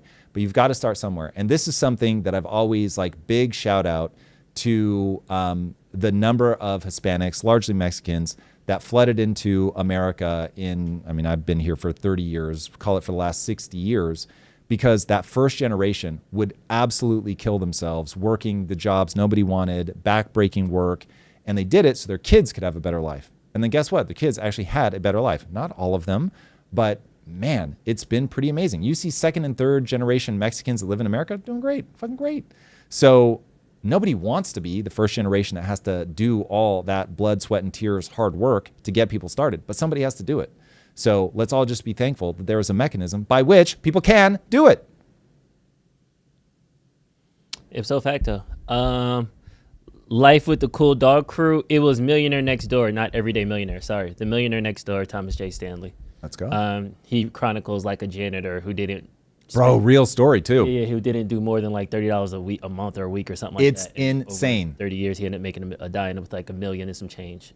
Wild net worth. So it is often told story. It's phenomenal. Yeah, it's boring. It's slow. To your point, it's not sexy. It's not fun. But he retired on his terms. And imagine he's not him a at Walmart. giving his kids $1 million. Yeah. So look, it's not fun to be the non-baller generation. I get it. T-shirt to T-shirt in 3 generations, as I say. But it is honorable in the extreme. And if you don't have kids, then hey, you get to spend the money. But at least you've got some money. Yeah. Okay, I want to go across. Got a super chat on this. Let's go. From David Alexander, what assets will hold us down in case anything happens? What's the best case scenario asset-wise to have in for a family to have? House, gold, what value? Okay, so I'll give an answer, but please know that you're going to want to do your own research. But it's going to go something like this. You can look at Lynn Alden. I think it was Lynn that did the 3-pillar strategy. You can look at Ray Dalio. They're basically saying the same thing. So you're going to have the bulk of your money from an investment standpoint is going to be tied up in things that are very safe. So TIPS is a good one. Those are treasuries, but they're inflation protected. So that's a great place to be. But stocks, bonds, things that are tied to the government while on a bad trajectory, short term would be my advice, just because I want to be able to react if I see that the government really is putting itself in danger of going bankrupt. So I'm going to have a very meaningful amount there. I'm going to have a very meaningful amount in equities. So just a broad spectrum of equities. I'm going to leave it there for a very long period of time, but that's far more risk on than the government bonds. And then I'm going to have something in a more risky strategy that is, so for me, early days Bitcoin was extremely volatile. That was my big bet. Ethereum, big bet. But the big risk I take, and this is sort of outside of my official recommendation, the big risks I take are to bet on myself as an entrepreneur. Anyway, set that aside. And then you're going to want to have some in something that is inflation protected and like total disruption of the government protected. So gold, Bitcoin would be the two that most people are going to point to. And so as the government prints money, Bitcoin can be printed, gold can be printed, but at a very, very, very, very slow rate. So it's about 2% per year that you mine it. Obviously, you're not actually printing it, but hopefully you get what I mean. So you want to be in that kind of mix. So Ray Dalio calls it the all-weather strategy. You want to be as... He gets very specific. I don't think anybody's ever going to do this kind of work, but he's talking 12 to 15 uncorrelated asset streams. Finding things that are truly uncorrelated is very difficult, but that way, if one goes down, another one goes up. So that could be U.S. stock market, could be tech stocks, could be emerging markets, could be emerging market tech stocks, whatever. All different kinds of things. Could be art, could be watches, anything that holds its value. That's the quick nutshell. Right now, property is probably not the way to go. If people wonder why I didn't say that one. Especially with the mortgage rates. Frank, Ray D is a billionaire, but ask yourself, how did he get there? Because he went from dead ass broke, I need my dad to pay my rent, to billionaire. That's the important question.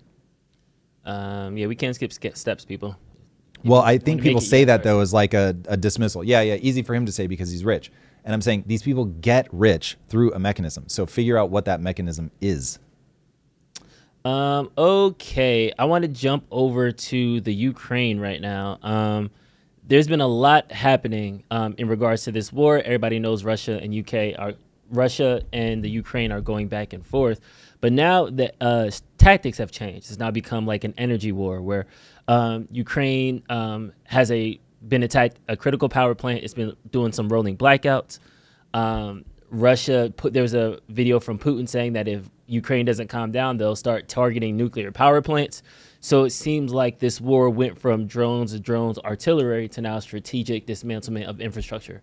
And we all know what happened to Russia when it comes to the nuclear plant. So what do you think is the long-term ramification of this? And is this just the next evolution of the war? Yeah, so this is where modern warfare is going to be very different than traditional warfare. So in the past, you would see very clear battle lines being drawn. And a lot of this is lessons that were learned from the First World War. Even hearing Churchill talk about the reason that World War II was fought so aggressively was both he and Hitler learned a very powerful lesson, which is if you let the front lines entrench, it just becomes a bloody slog. And so you're seeing that same thing play out right now in Russia, Ukraine. Like you've got people entrenched. Those are becoming very bloody. So they're trying to fight the war in all different ways. So whether that's drone warfare, whether that is cyber warfare, whether that's pulling down their energy grid or actually causing nuclear problems at their facility. These are going to be the ways. Economic really is probably the most vicious form of warfare that we see right now. The U.S. is the king of economic warfare. So that is, it is another way for them to gain leverage over the population to make them quit. I know one that people absolutely despise, and I get why. I think it is a war crime, but you can understand why Israel would want to shut off the power, shut off water, shut off access for ships to bring things to port. Like if you can lay siege to a city, then you can get the dominance that you need to get total victory.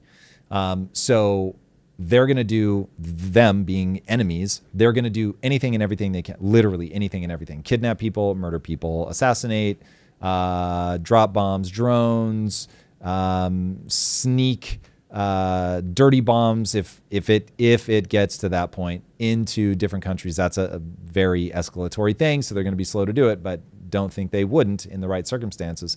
So yeah, it is by any means necessary. And because we're such a technological society now, there are so many means by which people can do things. It's pretty wild.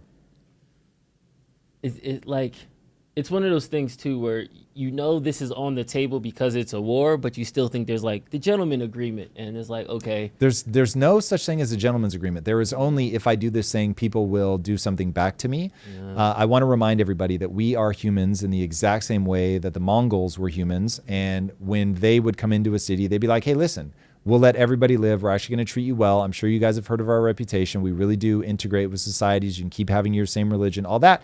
You're just going to do exactly the fuck we tell you. Or we kill everybody. Kids, adults, women, doesn't matter. You're all going to die, like really gnarly dying. And some people would say no. And they were like, okay, well, if you thought we were kidding, you're about to FAFO hard. And they would just slaughter everybody. Dude, imagine going to a city. Picture a city, a small city by today's standards, but picture a city. They've got 20,000 inhabitants. Now imagine you kill all of them. All 20,000. You just go in, Bodies. Yeah. And by the way, this is like swords. You don't have guns. There's no bombs. You have to go stab them all individually. One by one. Yep. And that's what they would do. Do that 20 so times. we are that human. Okay, we are that human. So the only thing that keeps when that breaks and people are like trying to conquer stuff, the only thing that stops that is we have escalated our weapons to the point now where people are like, uh-oh, like somebody could drop a nuclear bomb on me. So I've got to keep some things in check. Is there a certain thing that Russia could do to the Ukraine that would make the U.S. say, "Oh, wait a second, like, wait a second, we got to get in"? Yeah, wait a second, like, go save them, send some people over, like, of course, across the line. But it has to be some type of like biohazard, and I don't know that it has to be a biohazard, but it would just have to cross some sort of line where now the U.S. is like, okay, this could really escalate. This is now spilling into Europe, and we're going to have to get involved. I don't think the U.S. God, what would they do if they did like a tactical nuclear strike? They would certainly ratchet up. They would say, we are now officially against them. We are 100% selling as many weapons as they need, but they're already doing that. We completely authorize the use of long-range missiles. We stand united with Europe. If a single long-range missile is shot at one of our allies, we will be all the way the fuck in. If they set foot on Europe, like, we're going to back them, we're going to fund, we're going to help them with weapons. Is there a point at which they would send U.S. troops? Yes, but what it would have to, like, it would really have to kick off for them to, like, there would have to be an invasion of a NATO country before we'd start sending troops over there. But if it really did seem like Putin had just become completely unhinged and was invading Europe, yeah. Got you.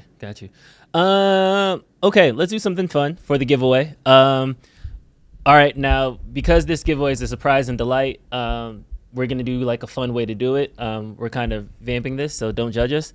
I'm thinking we have to do like some insider, like people who've been around day one know. So I have 2 questions. If you answer one of these 2 questions correctly, and it's just first one to type the I answer. want to be like send you an email to this like account, and then we'll like check it like later, because I don't want to do first one right now and then somebody wins and then they forget to email me and then somebody else emails me. Okay. And I'm chasing people down. Yep. Okay, that's fair. I had some PTSD from the Valentine's Day live stream when we were very giving stuff smart. away. Yeah, but this will be based on timestamps from the email as to what came in first. Yes. Got it? Okay, so everybody get prepared. All right, we're gonna ask a series of 3 questions throughout the streams. There are 3 things that if you are a day oneer, you would know. The first question, this is an easy one. This is a layup. If you know how old Tom says I am, send an email to support@impacttheory.com. Let's go. Support@impacttheory.com.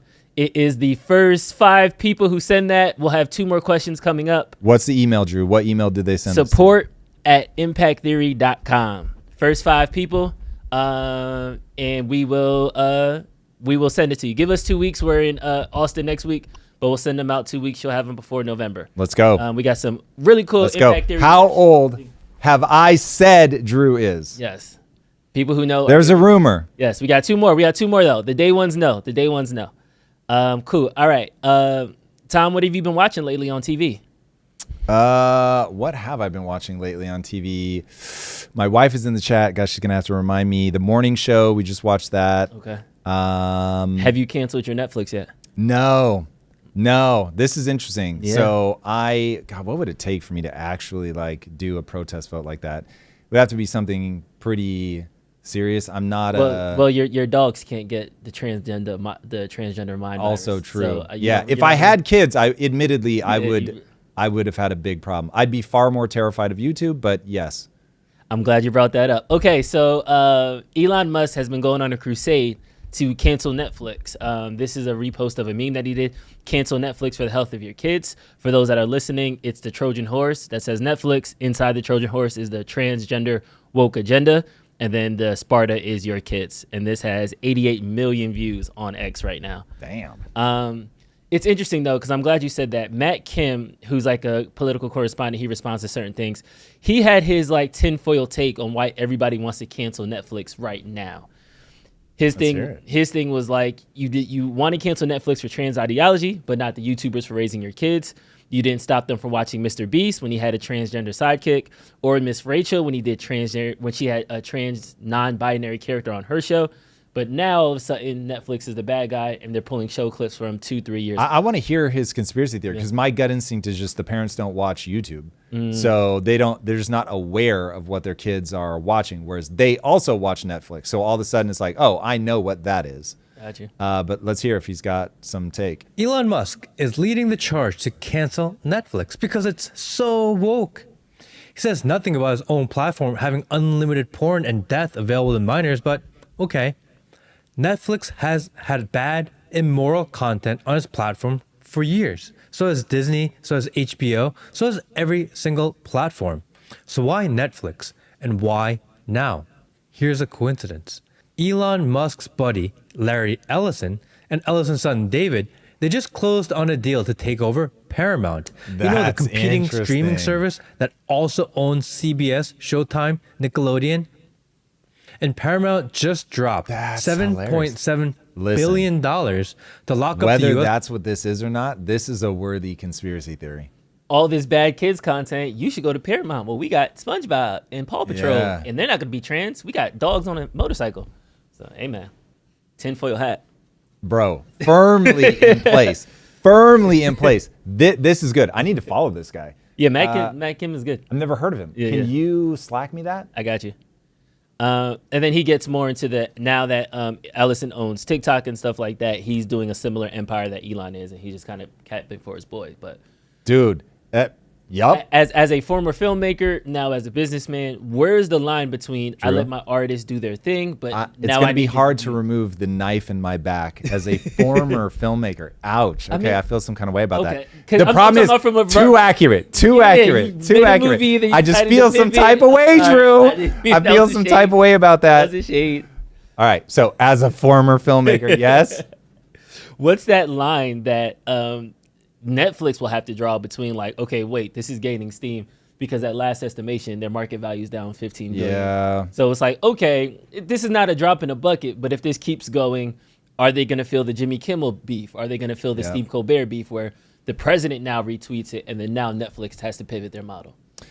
Well, so if I'm Netflix, I do something slightly different. And what people need to understand is children's programming is entirely values driven. That is the point of children's entertainment from a historical evolutionary perspective. It's the reason that we are a meaning-making machine as a species. Like, we are trying to understand values and ways to behave in the world that will keep us safe and keep us able to push things forward over, evolutionary timescales. And so we're wired to take in the world through story. Mm-hmm. And so forever, when I was a kid, G.I. Joe was like, they had like little PSAs in the middle of the episode, and they'd be like, don't go in the water when it's thunder and lightning because the electricity travels through water and it can kill you. And so it was like, and now you know, and knowing is half the battle, right? And then every episode is going to have some theme of friendship or whatever. And so literally every piece of children's entertainment is wrapped around a theme. Rule number one as a screenwriter is, what's your theme? The best piece of advice I ever got as a screenwriter was, put your theme on your computer screen so that every scene you write is somehow exploring or commenting on that theme. Mm-hmm. So that's what storytelling is, especially when you're talking to kids. So there's always going to be values that are transmitted to kids. So the fact that they are transmitting values isn't the problem. The problem is we no longer have a shared set of values. Mm-hmm. And so now it's like, well, some people are like, oh my God, this is amazing. Remember, there are people that are looking at the trans ideology in these cartoons and they feel warmth. They feel an embrace of inclusion. And they're like, oh my God, this is amazing. And I'm so glad that my kids are growing up with this. This is so inclusive and so kind. So it's just that some people have extreme backlash against this. So I think Netflix is going to have to do something like includes like trans content, LGBT, whatever, like, and they list the things that this includes. It'll probably be something like that. That way parents can click a button and be like, no. Don't ever show my kid's algorithm. Exclude rainbow anything flags. like that. Yes, because like on YouTube, I would very much, the degree of parental control that I would want for my kids would be extreme. I want to make sure that there are certain things that my kids don't see. Like there are people that do experiments where they'll wipe an iPad. They'll do things like auto watch, because I guess autoplay is a signal that you're a kid. Autoplay an hour's worth of Coco Melon, and then see what the algorithm starts like showing you after that. And then they'll watch a bunch of shorts that are being recommended to them. They'll let them all autoplay. And then they see what they start getting recommended. And there's like all this crazy, violent, like ultra trippy cartoon stuff. But like Bunny goes to a lake and throws a bomb in the lake to kill all the swans. And then it's like grabbing the swans and dragging them out, cutting their own like intestines in and like pulling like a rabbit out of their guts. Like it's wild. And so I'm like, okay, first of all, a lot of this stuff I'm sure is just being AI generated, but nonetheless, like that's what your kids are getting. So I would want to be like, okay, their algorithm is going to be very good at recognizing what's violence or whatever. And as a parent, I just want to be like, no violence, no this, no that, approved channels, disapproved channels. Yeah. And then now I know my kid's algorithm is going to get the following things. And algorithmic control, I think, is going to be super important. And I think people are going to go crazy demanding that whether it's Netflix, X, Instagram, that I determine my algorithm. And I think that people are going to be fiendish about it for kids. So if Netflix is watching, that would be my advice. Immediately race not to pick a winner on the values debate, but instead give parents control over what kind of content they do and don't want their kids to see, and make sure everything is tagged, and that you can't put content up that isn't tagged, and that accounts like get a reputation score. So if you've got somebody where the account itself has say they've been creating content for 2 years, and I mean, it's a little bit different at Netflix because they literally have buyers that like bring this stuff into the ecosystem. So this is going to be far easier for them than it will be for somebody like YouTube. So my advice is the same for YouTube, but accounts will get a credibility score. So if that account has been putting out like good stuff for years, they've never violated it, they don't get unreasonable reporting on them and all that, they're going to get more leeway. If they put something up and it's like, we're not quite sure, whatever, yeah, we'll give them the benefit of the doubt. Other accounts, maybe their thing is fine, but they're brand new, and so it's got to go through review, whatever. It'll be something like that, but you have to put parents in control. Now, that comes down to the debate about who owns, I know people are going to hate that word, but who owns the kid? Is it the government or is it the parent? I think it's the parent. So for me, it's like the parent should 1,000% be able to decide what their kids do and don't see, and that means they will need algorithmic control. Okay, so there's a couple comments in the chat. I'm going to sum them up kind of as like funny, but this is a slippery slope where like, hypothetically speaking, Netflix implements that. And there now is does this contain LGBTQ content? Yes or no? Is a toggle. Hypothetically, in some future, could that mean somebody could be like, yeah, I don't want black people in my content either. Yes. Let's tell that. I don't like business themes in my content. Now, look, people may say, I don't want, I as a business don't want a racial filter. Great. Yeah. Let the business make that decision. But yes, parents can and should be able to teach their kids what they believe is right. Gotcha. So if somebody wants to teach their kid about Jesus, they should be able to do that. If somebody wants to teach their kid Jesus isn't real and evolution is, they should be able to teach that. If people want to say that embracing trans people is about love and inclusion, they should be able to teach that. If they want to teach them that trans is mental illness, they should be able to teach that. So parents should be able to teach their kids what they want. Now, you have to deal as a society with the consequences of that. But I don't want to be in the business of top down telling parents what they can and can't teach their kids. That is the catastrophic mistake. Yeah. So from your perspective, it's not necessarily censorship, as in don't give me these options, but I should have the ability to opt out. People should be able to censor what their kids see 1,000%.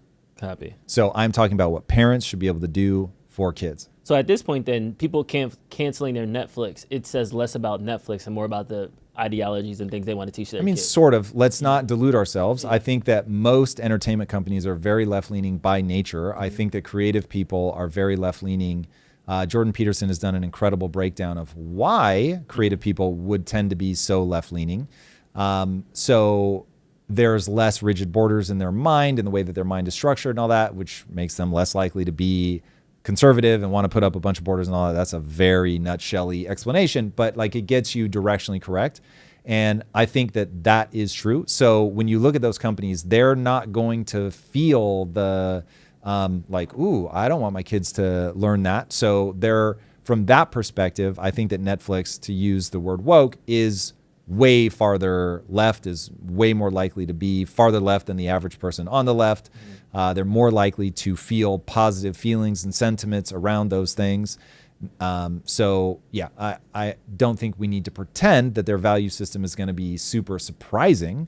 But ultimately, if they want to stay in business, they're either going to have to like go full Daily Wire style, where it's like you come to Netflix for a certain value system, or they're going to have to put parents in control. I don't see a way around it. Gotcha. It seems like the value system thing is winning right now, because especially with the Paramount push, like Paramount is the older, more conservative, traditionally like program. It's for the older users. It's NCIS and you know what I mean? Like older. Know thy audience. Naturally. So it's like, it seems like there is just going to be, if you're into these type of things, go, this is your streaming platform. You're into these type of things, this is your streaming platform. Let's be very clear. The reason I want to make content for kids is because kids are actually malleable. Once you get to adults, you're just giving them what they already want. Gotcha. So you're not going to suddenly switch a 45-year-old from like, I've been Fox my whole life and now I'm just going to switch over and I'm going to be CNN. I mean, it'll happen, but that's in the 2% range. That's not going to be the bulk of it. This is why advertisers are always going after younger people, the demographic of people that are 18 to 24, people that haven't like solidified all their buying habits. And so it really does become, and I think about this a lot as somebody that wants to create theme-based content for kids, that ultimately the parents need to, I'm mindset. Like that's the only agenda I have, is I want kids to believe in what I call the only belief that matters. The only belief that matters is if I put time and energy into getting better at something, I will actually get better. I'm not going to tell people what they should and shouldn't be getting better at. I'm just going to say, hey, look, you can improve your life. You can make things better. The way that you think about yourself matters a lot. Like I have an agenda, but that's my agenda. I think it's pretty universal. I don't think there are many people that are going to be like, no, I don't want my kid to believe that they can get better at math or whatever. There might be some, but so anyway, that's going to be my thing. I'm going to be unapologetic about every piece of content that we ever make will be empowering as I just defined it. But I'm not pretending that when you're making content for kids, you're not specifically trying to convey ideas. You are, like themes. I want kids to believe this. I want them to have a mental model of the world that looks like this. And so I think if parents realize that people making content for kids are either doing just sort of AI slop where it's like an ethereal dream and it means nothing and it's just moving lights and stuff, or if it's actually narrative based, that it's, 99% of the time it's going to be narrative based around a theme, right? Like even think about Greek mythology. Don't fly too close to the sun. Like you're trying to convey a message to the people engaging with that story. Yeah. And to your point of theme, and this is kind of the pretentious Hollywood writers like conversation, like there are certain things that you can kind of tell there is fan service where there are things added that don't have to do with the theme. And I would say historically went both ways, where there are movies where titties pop up unnecessarily. Like I didn't need those titties to be there, but it was fan service, you know what I mean? So now that we're seeing men kissing or a trans person or a gay, it's like, it's the equivalent of like, this is the director's choice, this is a creative choice. It doesn't necessarily serve the overall greater theme, but it's just inclusion, love. That's what they're pushing in that underlying thing. 100%. So it is a choice. So I don't want to act bashful. Like, what are they talking about? Netflix is just doing, they know like there's a worldview that the people behind it have that they want to see normalized. And it is perfectly healthy for a culture to debate at large what we want to normalize and not. But in a world with just the volume and velocity of information, you've got to be able to give parents the ability to filter things out. everybody, and I know people hate this word, but every parent, every school, every teacher is indoctrinating children as fast as they can. Indoctrination needs to happen to kids. We are a species that has chosen culture as our essentially weapon of choice to be dominant. Most other species choose innate, hardwired things. So a horse 20 minutes after it's born can do all the things that a horse is going to do. Humans cannot. We bake our brain for an extra 25 years outside of the womb so that we can adapt to whatever environment that we're born into. And so once you understand that the human animal, the choice that it has made as a species is to be the most adaptive. Cool. If we're adaptive, that means like you are literally pouring into a child. You are giving them a frame of reference. You are raising them with values and beliefs. Like every time you tell them yes or tell them no, like you're inculcating them with a belief set. This is normal. This is right. This is good. This is bad. Like you are just pouring into that sponge and they're drinking it all up. And they're like, okay, this is what the world is. And this is why I am so terrified that childhood matters so much to kids, because if you abuse them in that window, you break something that never heals. It's gnarly. And they will have to deal with that for the rest of their lives. I hate that so much. But look, that is how kids are. And so parents, I think, have the right is maybe the wrong word. They should have an expectation that I'm going to be able to go in and control what my kids do and don't see. And I know that like on YouTube, it's just going to autoplay the next thing. And so if my kid has an iPad for 3 or 4 hours and they're watching on average like 4-minute content, like, oh God, I can't pre-screen the however many dozens of videos that they're going to see. I need to know that I can set a few things in the back end parental controls and then the rest is going to happen automatically. Yeah, it's an interesting, it's a very interesting conversation. I'm curious to see where it goes and if this gains steam like some of the other if what gains steam? This cancel Netflix game. Oh, no, it won't. Look, people will. It takes one Trump retweet and then now it's on Fox News, it's on CBS, and then it kind of. Hugo Boss used to make uniforms for Nazis, but they make dope clothes, so people still buy them.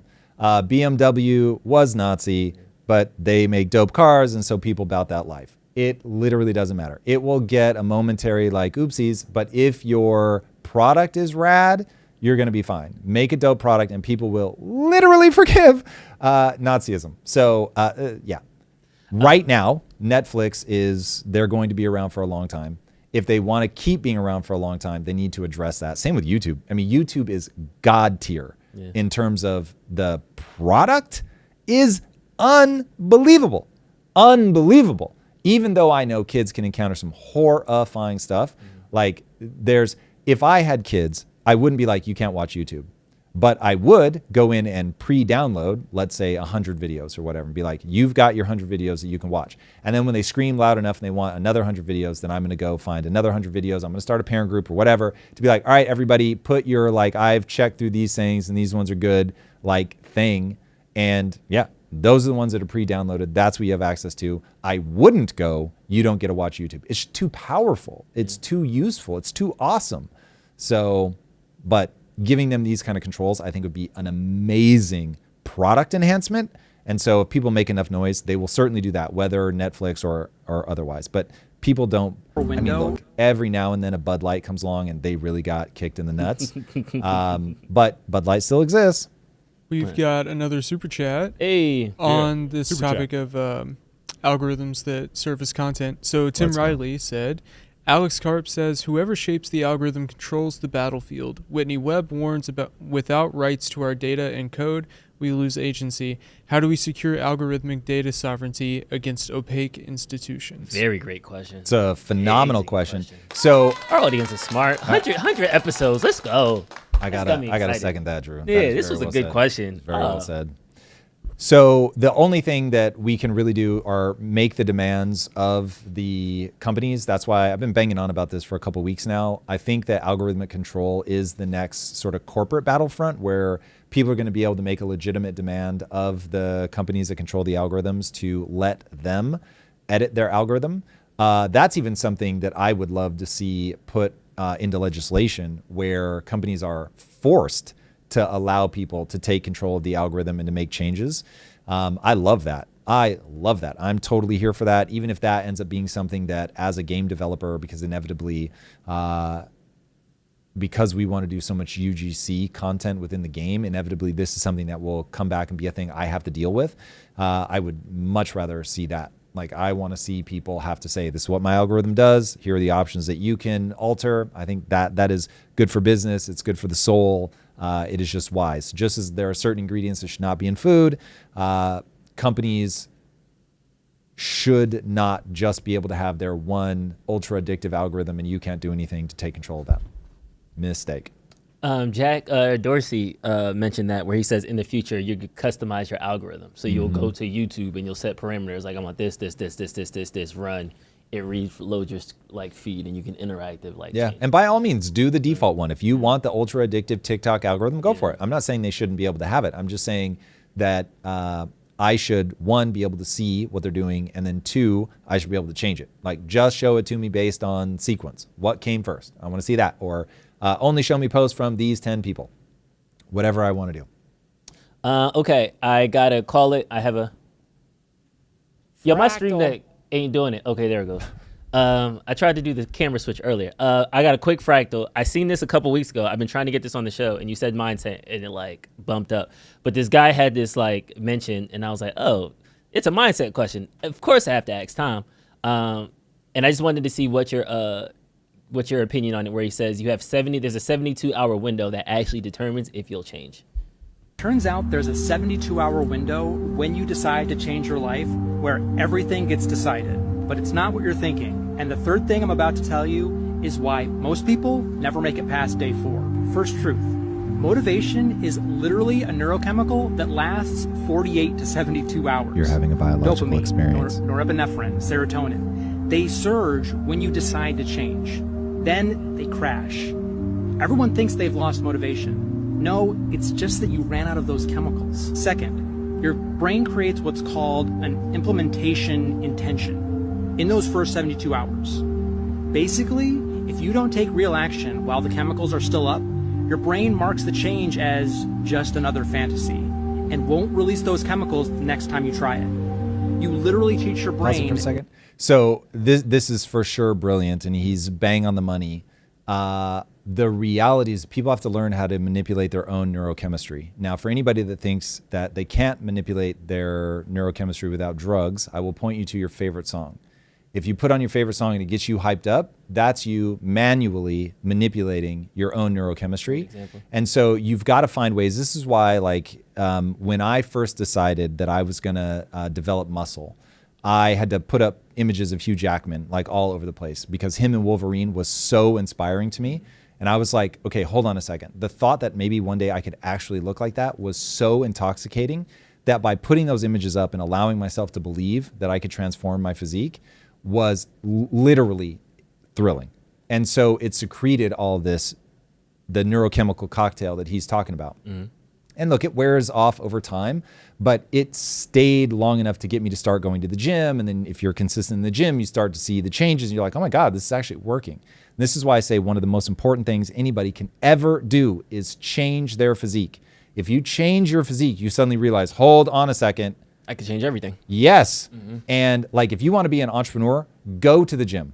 Go to the gym. Get control of your physique, because you suddenly realize, oh my God, there was a thing I couldn't do. I couldn't pick that weight up before. And now I can pick it up and I can do it for rep, whatever.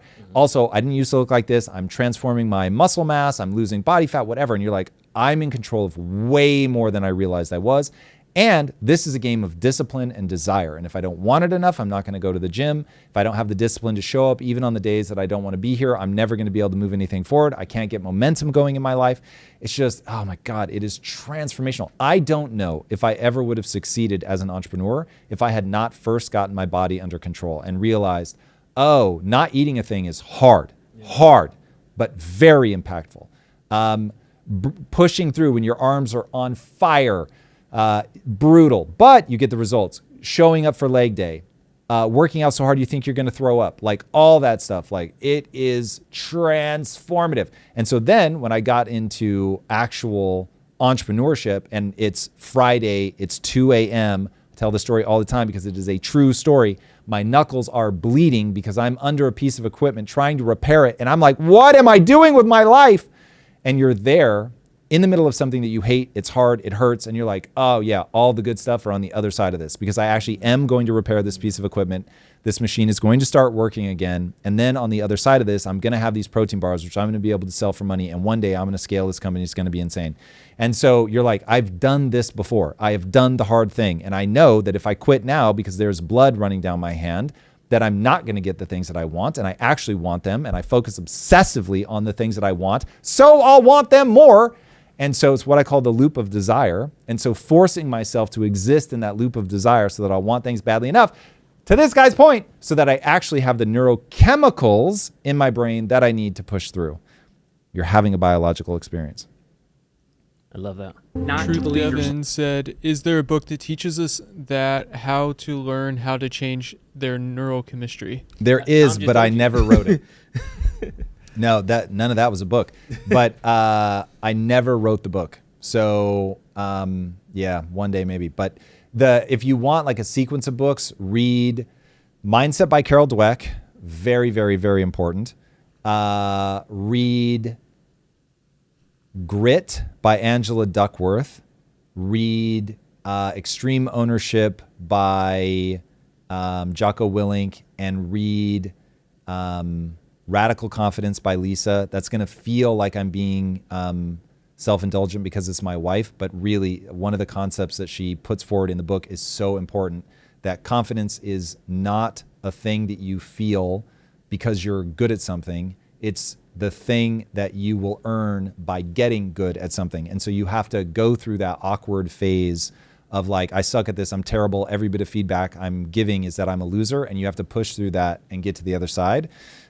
So very, very, very important, and maybe one of the most foundational ideas that people struggle with because people just quit. Every big goal in somebody's life, the reason that the vast majority of humans never pull that off is because they break emotionally. Because failing at something makes you feel badly about yourself. So most people can't get past that. Last 45 seconds. But here's the third thing, the real game changer. Within this 72-hour window, you need to create what neuroscientists call environmental architecture. Change your space before your motivation crashes.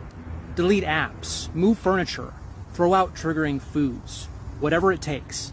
Your environment needs to make the old behavior harder than the new behavior. When your brain chemistry crashes Another on day one 4, that I'll say is you want to tell people what you're going to do because it holds you accountable. When I first started working out, I told people, I'm going to build a physique. I'm going to look like Hugh Jackman. Now, did I ever get there? No, I never quite got all the way there. But I got 6-pack abs and like 8% body fat and could deadlift 385 pounds. Like I really like at the peak, say in my mid 30s, like I was, not gonna lie, Drew. And to be honest, even now I carry more muscle than I would say the average, given that I'll be 50 in like 5 months.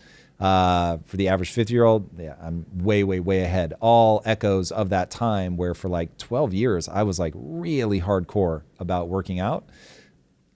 So tell people, because if you don't do it, it will be embarrassing. Yeah. And so that goes a long way. And it will. Your environment does all the work that your willpower can't anymore.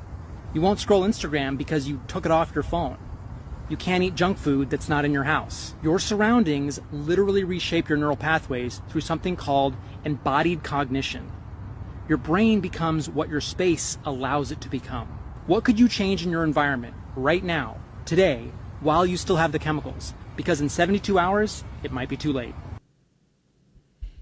Nice.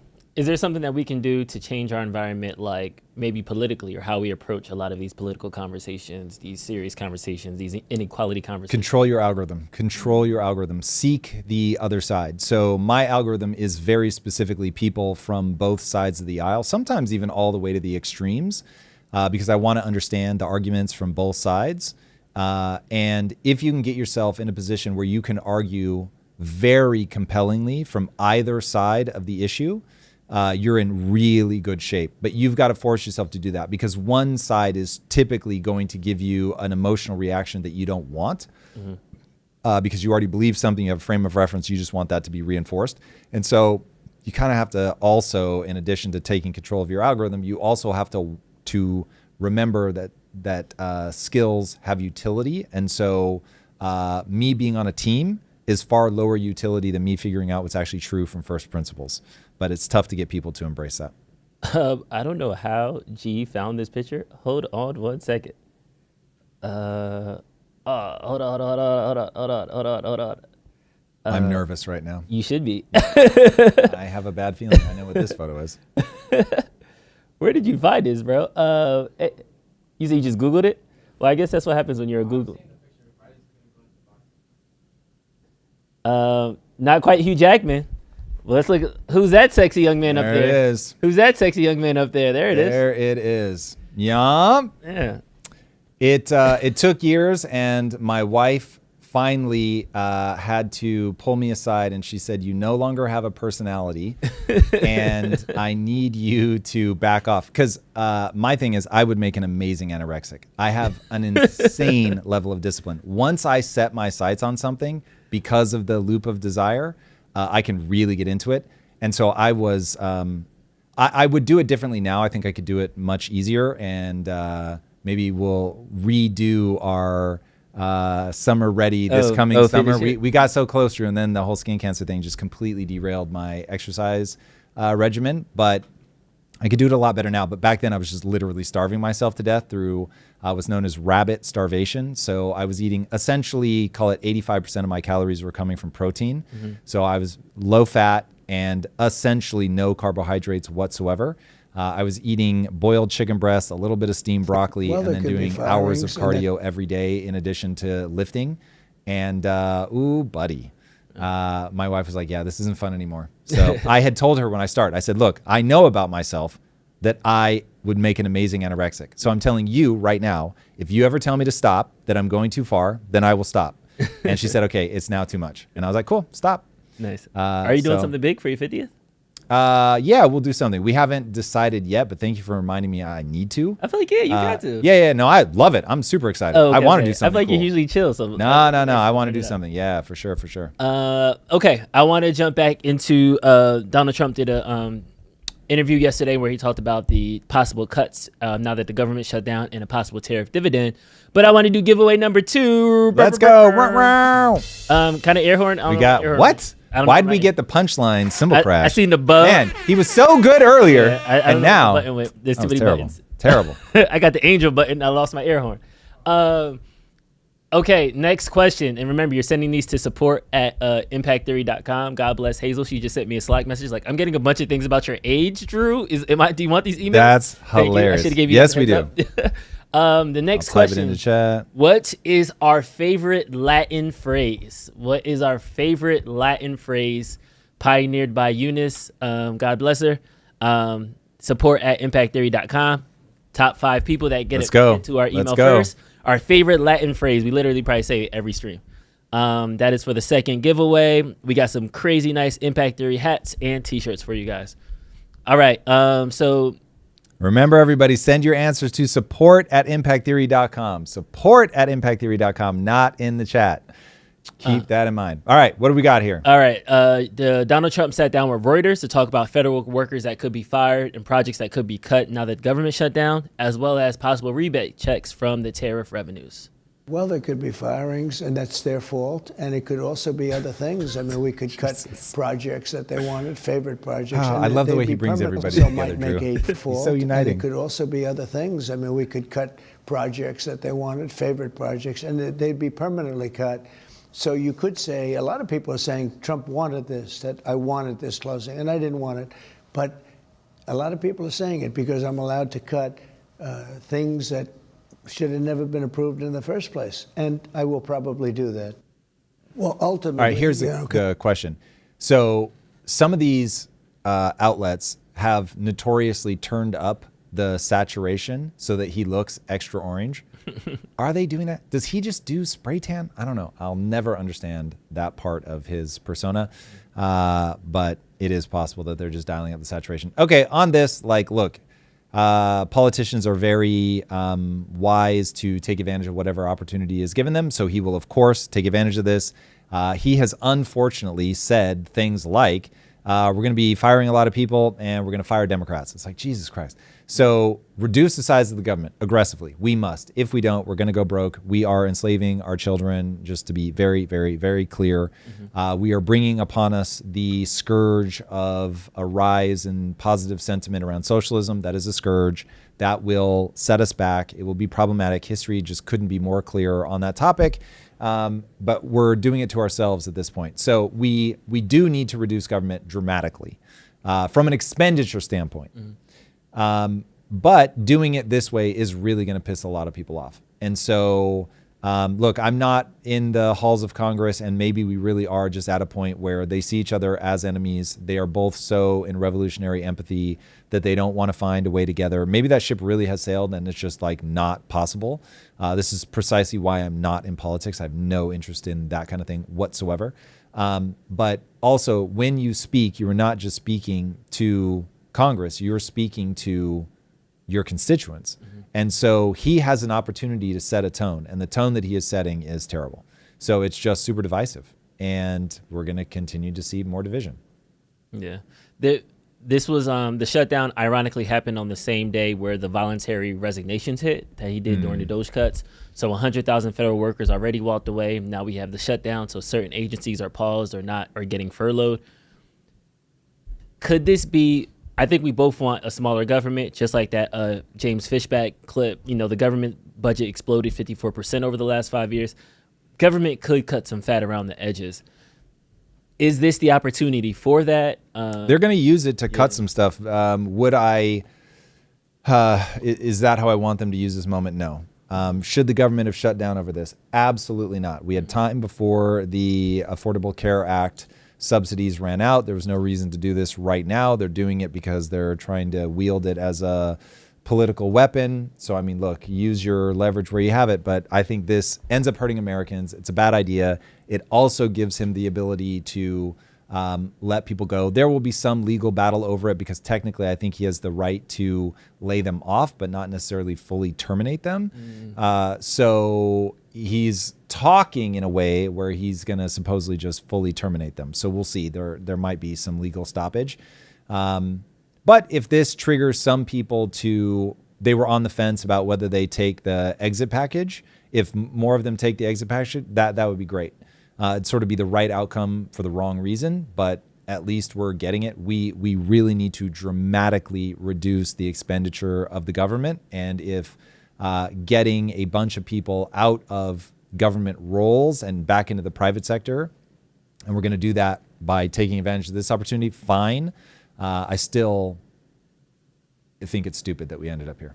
Copy. And then now this is him moving on about the rebate check from the tariff revenue. Because we're talking about a just kicking in. They're just starting to kick in. But ultimately, your tariffs are going to be over $1 trillion a year, in my opinion.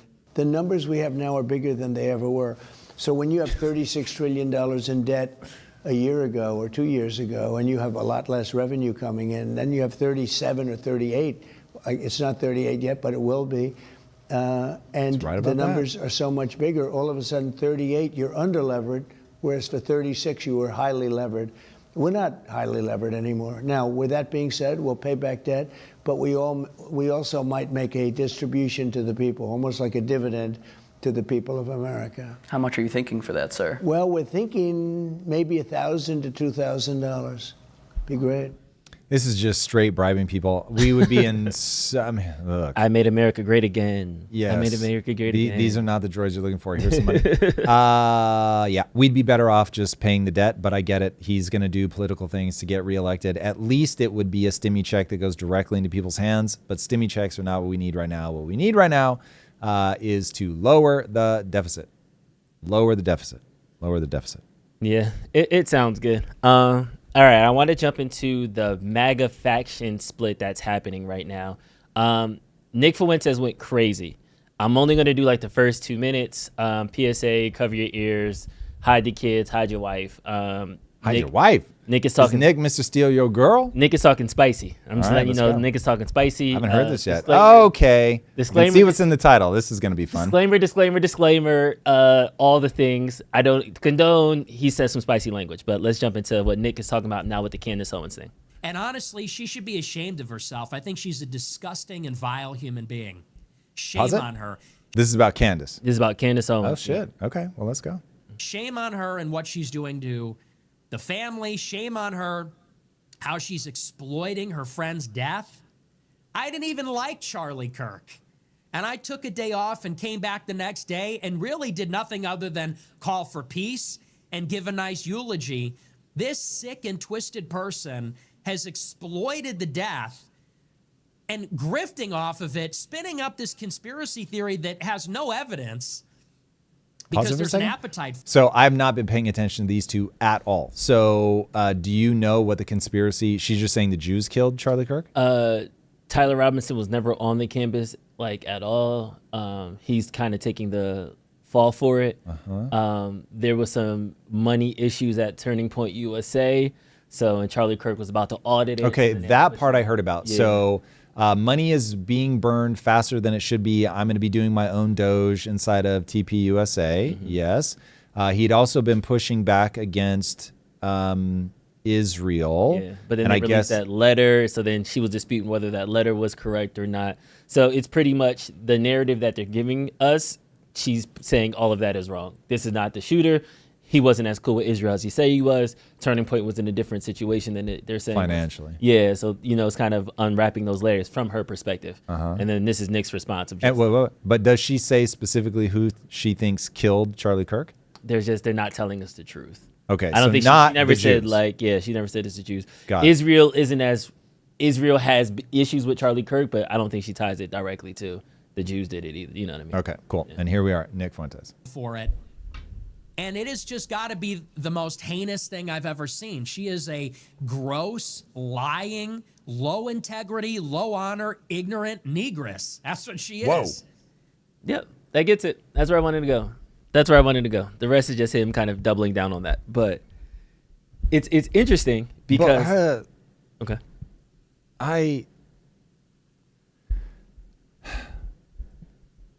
the way that I take that is as if that category, which I will say being an African-American woman, is somehow in and of itself bad. Is there any other way that you read that? The term negress? Yes. He just invented a slur, live. Niggas don't even use negress. That was... Nick Fuentes is an innovator. So I got nothing for that. I just heard this oh God, it's our 100th episode, everybody. And here we are, Nick giving us things to talk about. Oh boy. I'm in a tux for this, everybody. I am in a tux for the invention of, okay. But I bring this up because last October, and I'm not putting them in the same category, but last October, Joe Rogan, Theo Vaughn, Candace Owens, Ben Shapiro, Nick Fuentes, all was kind of on the side. We need a change. We're voting conservative this election. This is a guy that could get things done. Now, as the policies are going, as things have changed within the political party, we see Theo Vaughn having pushback with the DHS thing. He didn't like that his image was being used. Pretty understandable. He says, I'm not there. I support immigration. My parents are immigrants. Then we have Candace saying, or Nick, I'll start with Nick. Trump's not America first. He's an Israel president. I don't like what he's doing. I'm taking a step back. Candace with her beef with the French president and now her beef with Israel, we're also taking a step back. So we're seeing on the right that these dissensions are splitting within themselves. Do you think this has a second order consequences to the midterm? Is this ring the alarm? As we already know on the left, the Dems have no direction, no thing. Their party's fracturing. The alarm has been sounding since November. Is there people on the right, should they be nervous about this? Yeah. I mean, whenever you have division, you divide and conquer. So there's no question that is not going to be good for the right, the fact that they are all on different pages. The question will be, is there still just a huge mass that are all, call it, on board with Trump and the idea of make America great again? Or do these guys, instead of representing small fringe movements, are they really each having a huge chunk of the base? If each of these guys is carrying, 7 to 10% of the base with them and they're racing away from each other, well, then you've got 30, 40% of the base that is colliding with each other in one way or the other.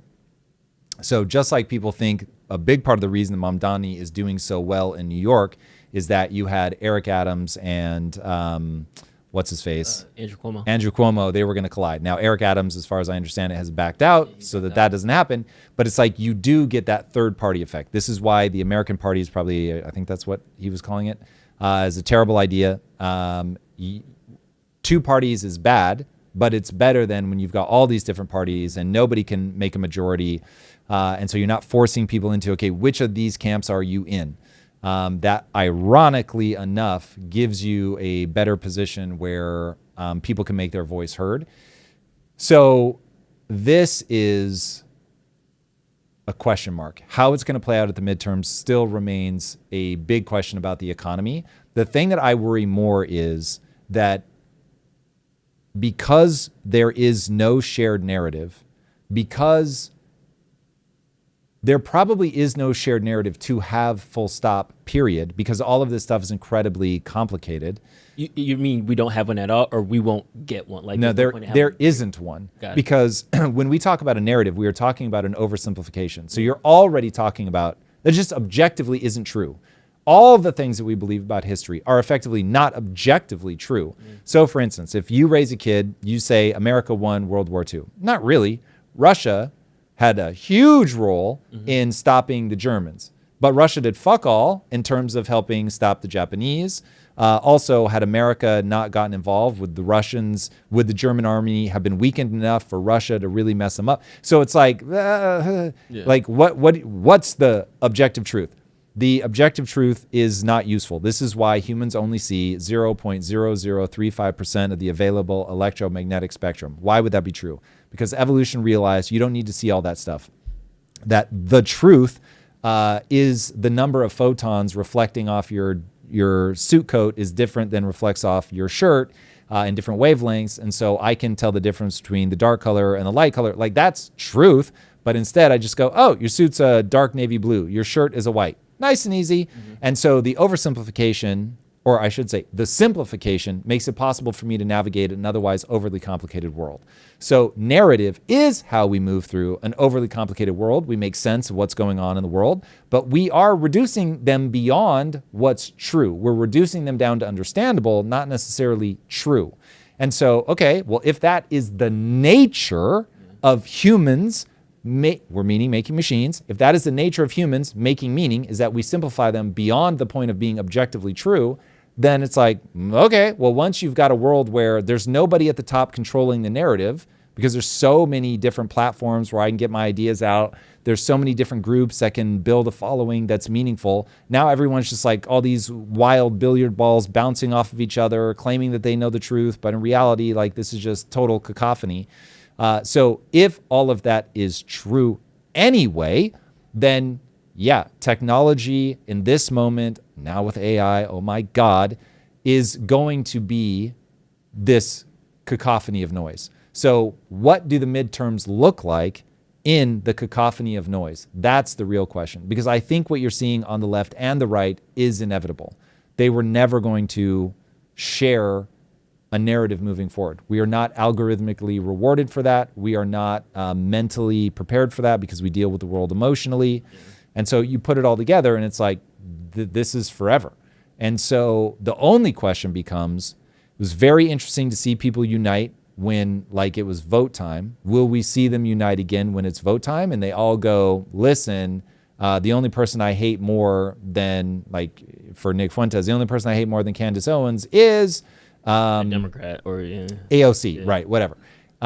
Or will it be no, like people start jumping ships and it becomes all about like the topic du jour and people are like sort of impossible to pin down.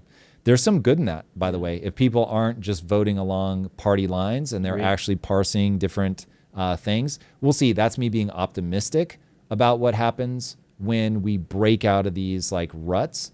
But I have a feeling it's just more ruts instead of no ruts. I think we're going 5 parties. I think that's my prediction. Next presidential election, there's going to be a socialist party, a Democratic party. Belgium tells you that would be a terrible outcome. I agree, but there's no way. It happened. There was a conservative movement, a Tea Party movement, and MAGA. I feel like MAGA observed the Tea Party, and now you have the Trumps, Republican Trumps, and anti-Trump Trump Republicans. So you already have those two kind of levels on the right side. I think the left side is the socialism is cool. I'm not a socialist, but I'm not a conservative. Like, that's a division on the left. And I think those four will have some type of manipulation where they become extremes of each other. And then there's going to be some type of Andrew But the question Yang becomes, do they character in the become middle. actual parties? If they become actual parties and they are on ballots, and I'm they about to say put forward a they candidate, will put up a candidate. I don't know party. yeah. So they will definitely release a candidate. If we stay with a two-party primary system and they get all the dollars behind them, then the fact that there are all these factions, we'll find out what they do, but they won't cancel each other out after the primary. They might cancel at the primary level. Exactly. We might get a weird person that goes through because they were all sort of infighting. But once it's 1v1, then okay, you still are you're back to a binary choice, which is ironically better than having all these competing factions that end up having to, no one group has any real power and they're constantly having to like create these fragile alliances, and not the system that I think will work. All right.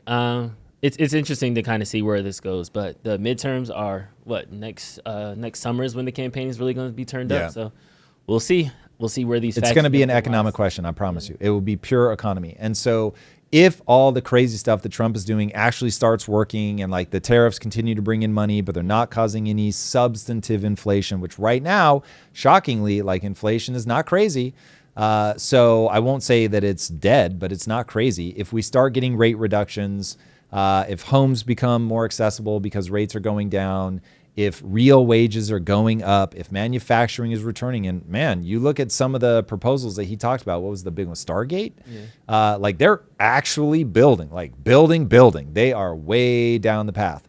And so if he's spinning up the TSMC, if they're here in Arizona building massive factories, and he's actually returning a meaningful percentage of high-end manufacturing here, and people are like, whoa, before there was no jobs for me to go to, but now there's thousands or tens of thousands of jobs that people are able to get that speak to that sweet spot of the person that's really going to thrive in a manufacturing situation. He's still got a chance, but it will come down to people are either going to feel it in their pocketbook or they're not. And if it's a bunch of empty promises, not empty promises, but a bunch of like, oh, but no, like we're going to reap benefits in the future. Don't worry. It tends to flip. The midterms tend to flip. So I would say if the midterms were today, they would flip. We got some time coming up. You gave me a super chat face. Yeah. Let's do it. We've got two chat face. Super chat. Yeah. Super chat. First from Micah Cernkovich. Speaking of turning up the saturation, it seems like every Trump speech, there's always an audio issue. I noticed a ground loop issue with his last speech. You could hear the audio engineer fix the problem, then added it back in. Dude, that's really interesting. So when I saw the military one, I was like, why is the audio so bad? But the dime didn't drop. That is really interesting. I would not be surprised. Dude, look, occasionally we will have technical issues, and I admittedly do get wound up and think that it makes us look terrible. But we're also not the U.S. government. Or the UN. Or Great point, Drew. So them breaking the teleprompter and breaking the escalator. The escalator, I'll just tell you right now, they did on purpose 100%. It was the second they stepped on the escalator. There's after, a week before making a joke about turning it off. No way that was accidental. No way. Teleprompter, I don't know, but probably. So yeah, that is very, very interesting. People constantly trolling. Yep, I'm not surprised. I hate that that's where we are on the timeline, but I would not be surprised. And the second one from Marusha Dark. Happy 100th. Yeah. What AI do you use for generating Kaizen 3D models outside Blender? Most I've seen add too many verts or warped geometry to be useful. Also, would you add full physics destructible environments like Red Faction? So first of all, I am collecting people. This was Marusha. Mm-hmm. Yes. I'm collecting people like my beloved Marusha Dark. Guys, for those that don't know, I see myself, game dev isn't the right word. I need to figure out, like, for the people that run the company, what are they called? But anyway, I refer to myself as the game dev. I don't code. But with that caveat aside, that is a huge part of my life. I'm wildly passionate, and I'm really trying to collect people that are into gaming, so much so that I'm thinking about, like, do I do some stuff on Twitch? Anyway, thank you for that question. What we do, because we find all that same artifacting that you're talking about, but we just go clean it up in Blender. You're not going to get anything that's pure. So our process goes, we start in Midjourney to give us the actual concept art. Then we take Midjourney into, God, I'm gonna have to get you the name of the app. I don't know if you have access to David Kim, but if he's there, you can get the info. I can put this into like a 1-page document to give people like that actually want to try to follow it. I can't remember what actual application he uses, but anyway, we have all this broken down, but he does have to take it into Blender to clean it up. So if you're looking for something where you don't have to step into Blender, unfortunately, that just isn't real right now. You are going to have to do a bit of cleanup, but he can go from concept art to animated character in a day. So if your pipeline is slower than that, then we've got things that will help you. Nice. Period. All right, let's jump into future tech. Yo, they doing some stuff in AI in China, bro. Sorry, really fast. By the way, if you're into gaming, ping me on X. Ping me on X. I am legitimately trying to collect people, especially if you're in LA. If I can find a big enough group, I want to start meeting. So but you got to be for real, either a dev or like a legitimate player in the extreme. But ping me on X. They're doing some crazy things in China right now. I saw the robotic legs that you can like buy for 10 grand, and it makes like assisted walking like easy, so you can walk up hills. And now they are making okay, that's an exoskeleton, not robotic legs. For a second, I thought you were going Hugh Her. Oh, if you want to freak yourself out, look up Hugh Her. Amazing, bionic legs will be real, I should say. Cool, but exoskeleton, yes. Exoskeleton, yes. And now they're making old monkeys young again. Researchers in China have came up with a new breakthrough where they inject genetically engineered stem cells with a single gene edit, and they restored memory, reversed brain shrinkage and bone loss, rejuvenated half of all tissues, and wiped out sentient cells. A systemic senescent. So basically cells will go dumb. They don't replicate well, and so they end up getting killed. And a lot of times people, they accumulate these senescent cells, and that's part of the aging process. Yeah. So I fact-checked this one because I could not believe that this is real. This is real. It is a single gene edit. In fact, I've got some other factoids on this one. Let's pull these up. Okay, so they engineered human stem cells via a single edit, as you just said, and they ran a test where some got normal stem cells and others got the ones with the edit. And more than half of the 61 analyzed tissues across 10 organ systems. So they actually biopsied the organs, not just like, oh, look at it, it seems better. They biopsied the tissue, and 61 tissues across 10 organ systems showed rejuvenation exceeding the results from the same injection, but of the unmodified stem cells. Like this is the kind of thing, you're not gonna wake up tomorrow and nobody ages anymore. Mm-hmm. But this is the kind of stuff that is a huge step forward on the path to dramatically extending life. This is wild. This is really, really exciting. The fact that they're able to do it with a single gene edit is startling. In a great way. Yellow Knight 9 said boomers will be here forever. You see, boomers ain't trying to die at all, man. They're going to be the first immortal generation. Yeah, listen. I like the one where they said boomers are going on their vampire arc. Yes, that's good. We got a human reaction out of Mason. I need like a cheer or something. Like, see, he's not AI, everybody. We're going to have to come up with a nickname. Literally the other day, I pulled Mason aside and I'm like, bro, I cannot read you at all. Now, he's got his reasons. It's supposedly a strategy. But I have to say, Mason, I loved it. I loved seeing a nice big human reaction. That was wonderful. Chat, we're going to bring him to the land of the living. It's going to be exciting. I have had to learn to modulate myself because I know I have a very terrifying, angry, neutral face. I look like I have been sucked into a black hole of darkness. So I try to remind myself to also have human emotions. Anyway, Mason, it was wonderful to see. Yes, boomers on their vampire arc. It's interesting. So Elon Musk was asked, should we try to radically extend human life? And he said no. And it's interesting because he's got a point, which is that I think it was Max Planck who said science doesn't advance one insight at a time. Science advances one funeral at a time, because people become so dogmatic about the things that they believe, they can't break out of it. And so if people didn't die off, they would like literally control academia, they control all the gatekeeping and all that. But I think in the age of the internet, it's not going to be possible. No one's going to be able to gatekeep long enough.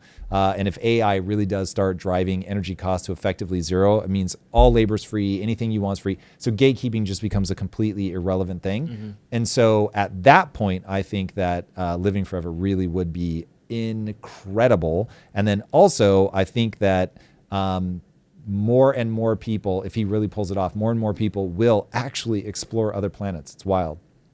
And then hopefully a bunch of you are going to be with me inside of virtual worlds exploring those. But I feel like this is a second order consequence we're not talking about of specifically this generation not like passing on. So I don't know if that's to your boomers, point. you mean? Yeah, if that's your point, like, because they're the wealthiest generation with the access to the resources. Nope, none of that matters.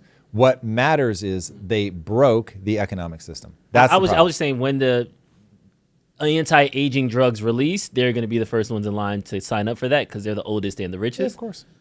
So then it's like, okay, if we effectively give the boomers 25 more years, hypothetically speaking, sure, is that thing breaking the next generation, and now the next 3 generations are impacted because of this one?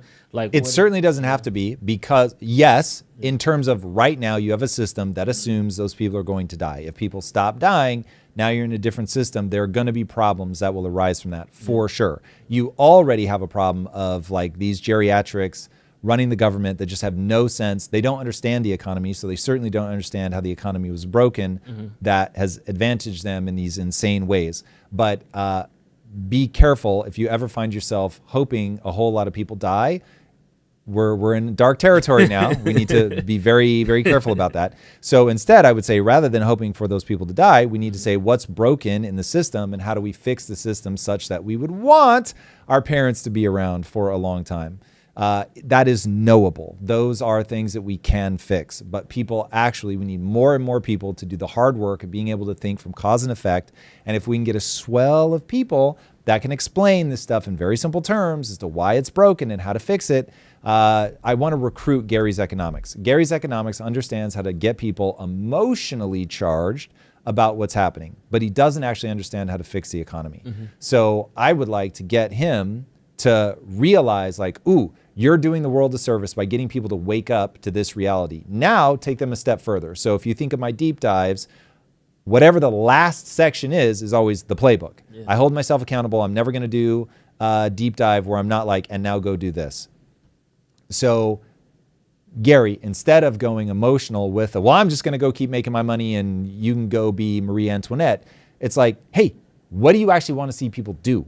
Like, what do you want to see them do? How does that become a permanent solution? Because if you say like, oh, we're just going to tax the wealthy more, all you're saying in that situation is, oh, the broken system is fine, and then we're just going to take from the people at the top. How about creating a system where that doesn't just end up happening over and over and over and over and over and over and over? So that would be nice.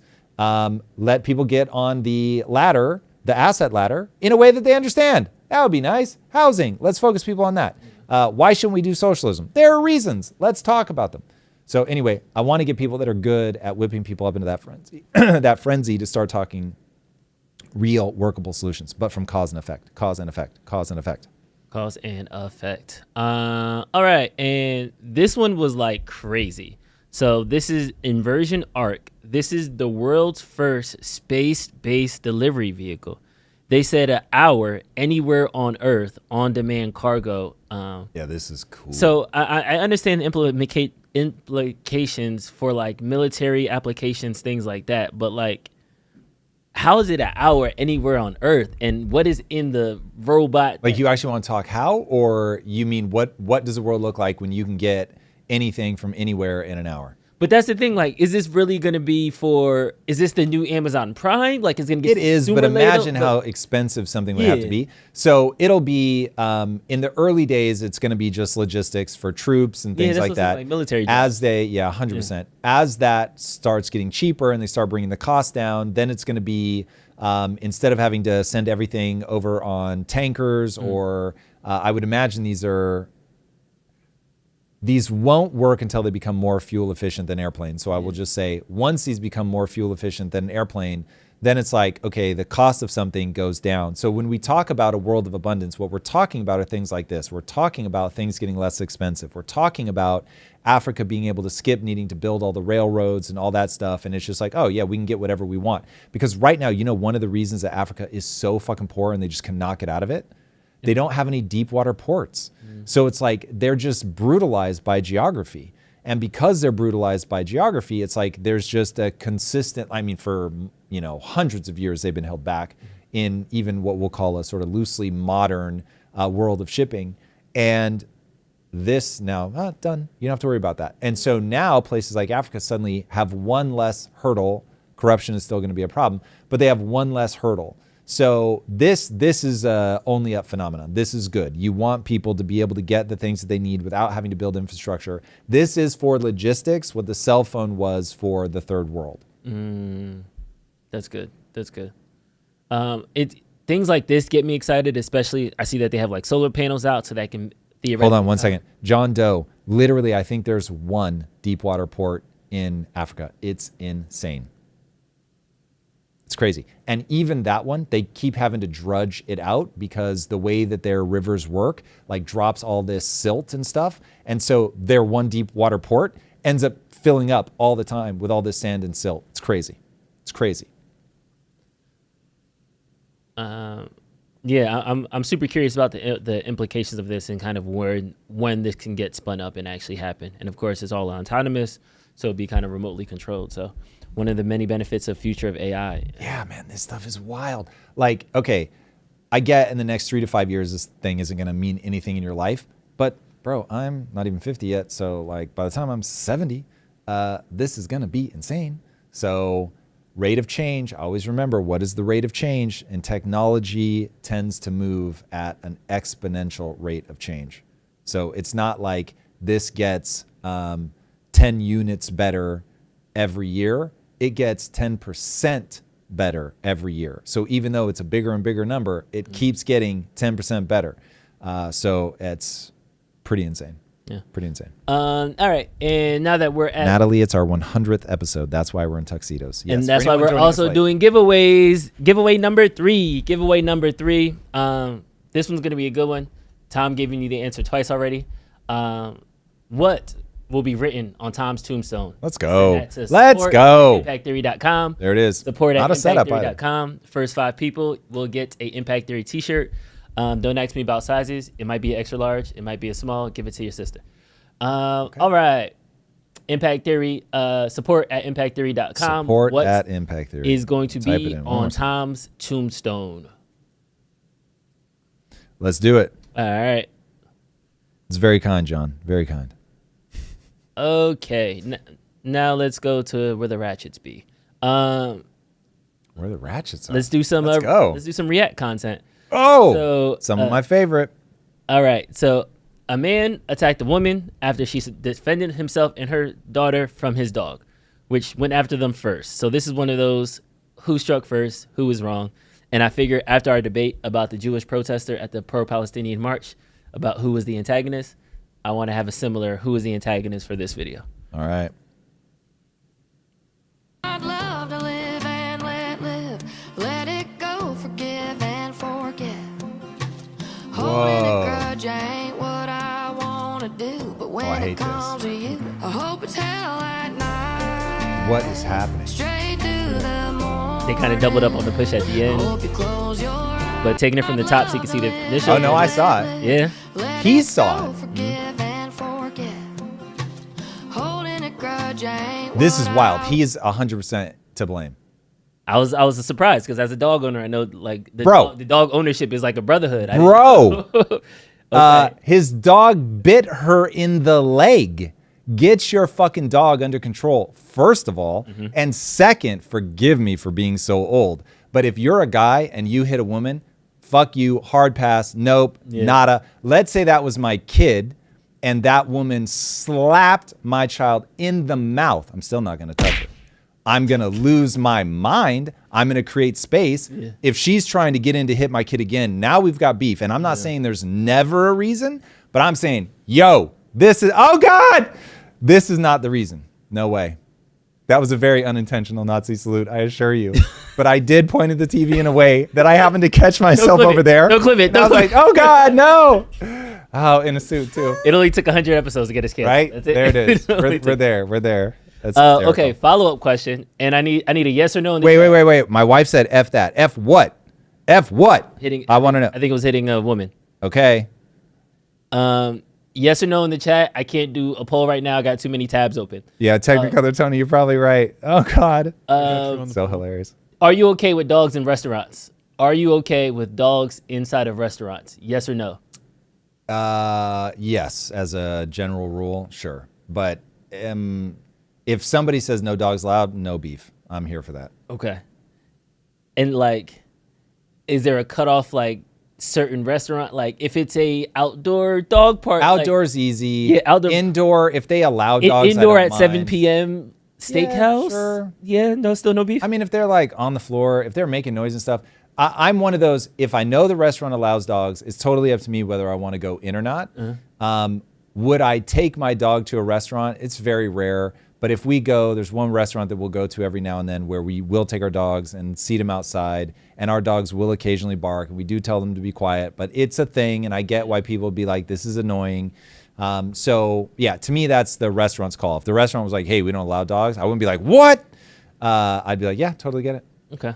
Lisa asked, what's that got to do with the woman and like?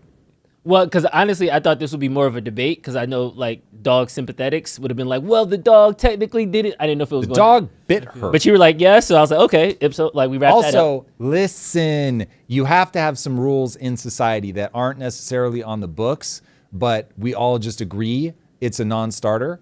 And a male putting his hands on a woman is a hard pass. Yeah. It's a hard pass. Again, I'm not saying there's no, like if she is like coming at me like she has rabies and she's trying to bite me and she's lashed onto my arm and the only way to get her off is to punch her in the fucking mouth, then I'm going to punch her in the mouth.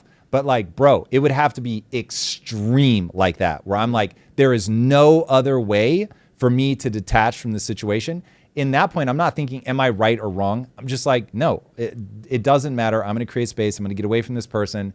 Yeah. So unless, like, if she were trying to stomp on the dog, then yeah, of course. Like, if she's chasing it down and like trying to stomp it, I'm going to shove her away at that point to create space from the dog. But from the exchange that I'm watching with my own eyes, no. And then Lisa came back in the chat. Even if the dog didn't bite, that man has zero excuse. So there's no excuse for that. Given what we saw there, totally agree. Totally agree. And you got 71% saying no. Dogs should not be allowed in restaurants. Dogs should not be allowed in restaurants. I thought it was on this. And I was like, there's 30% of people that were like, yeah. And then this was kind of funny. This is why you shouldn't compare yourself to another person you see on social media. And it never looked so Oh my God. I didn't even know these products existed. Wait, why is she, Is she trying to make her vagina look bigger? What's happening? Or is that just like, I'm still stuck on the vagina? Just hides the camel toe.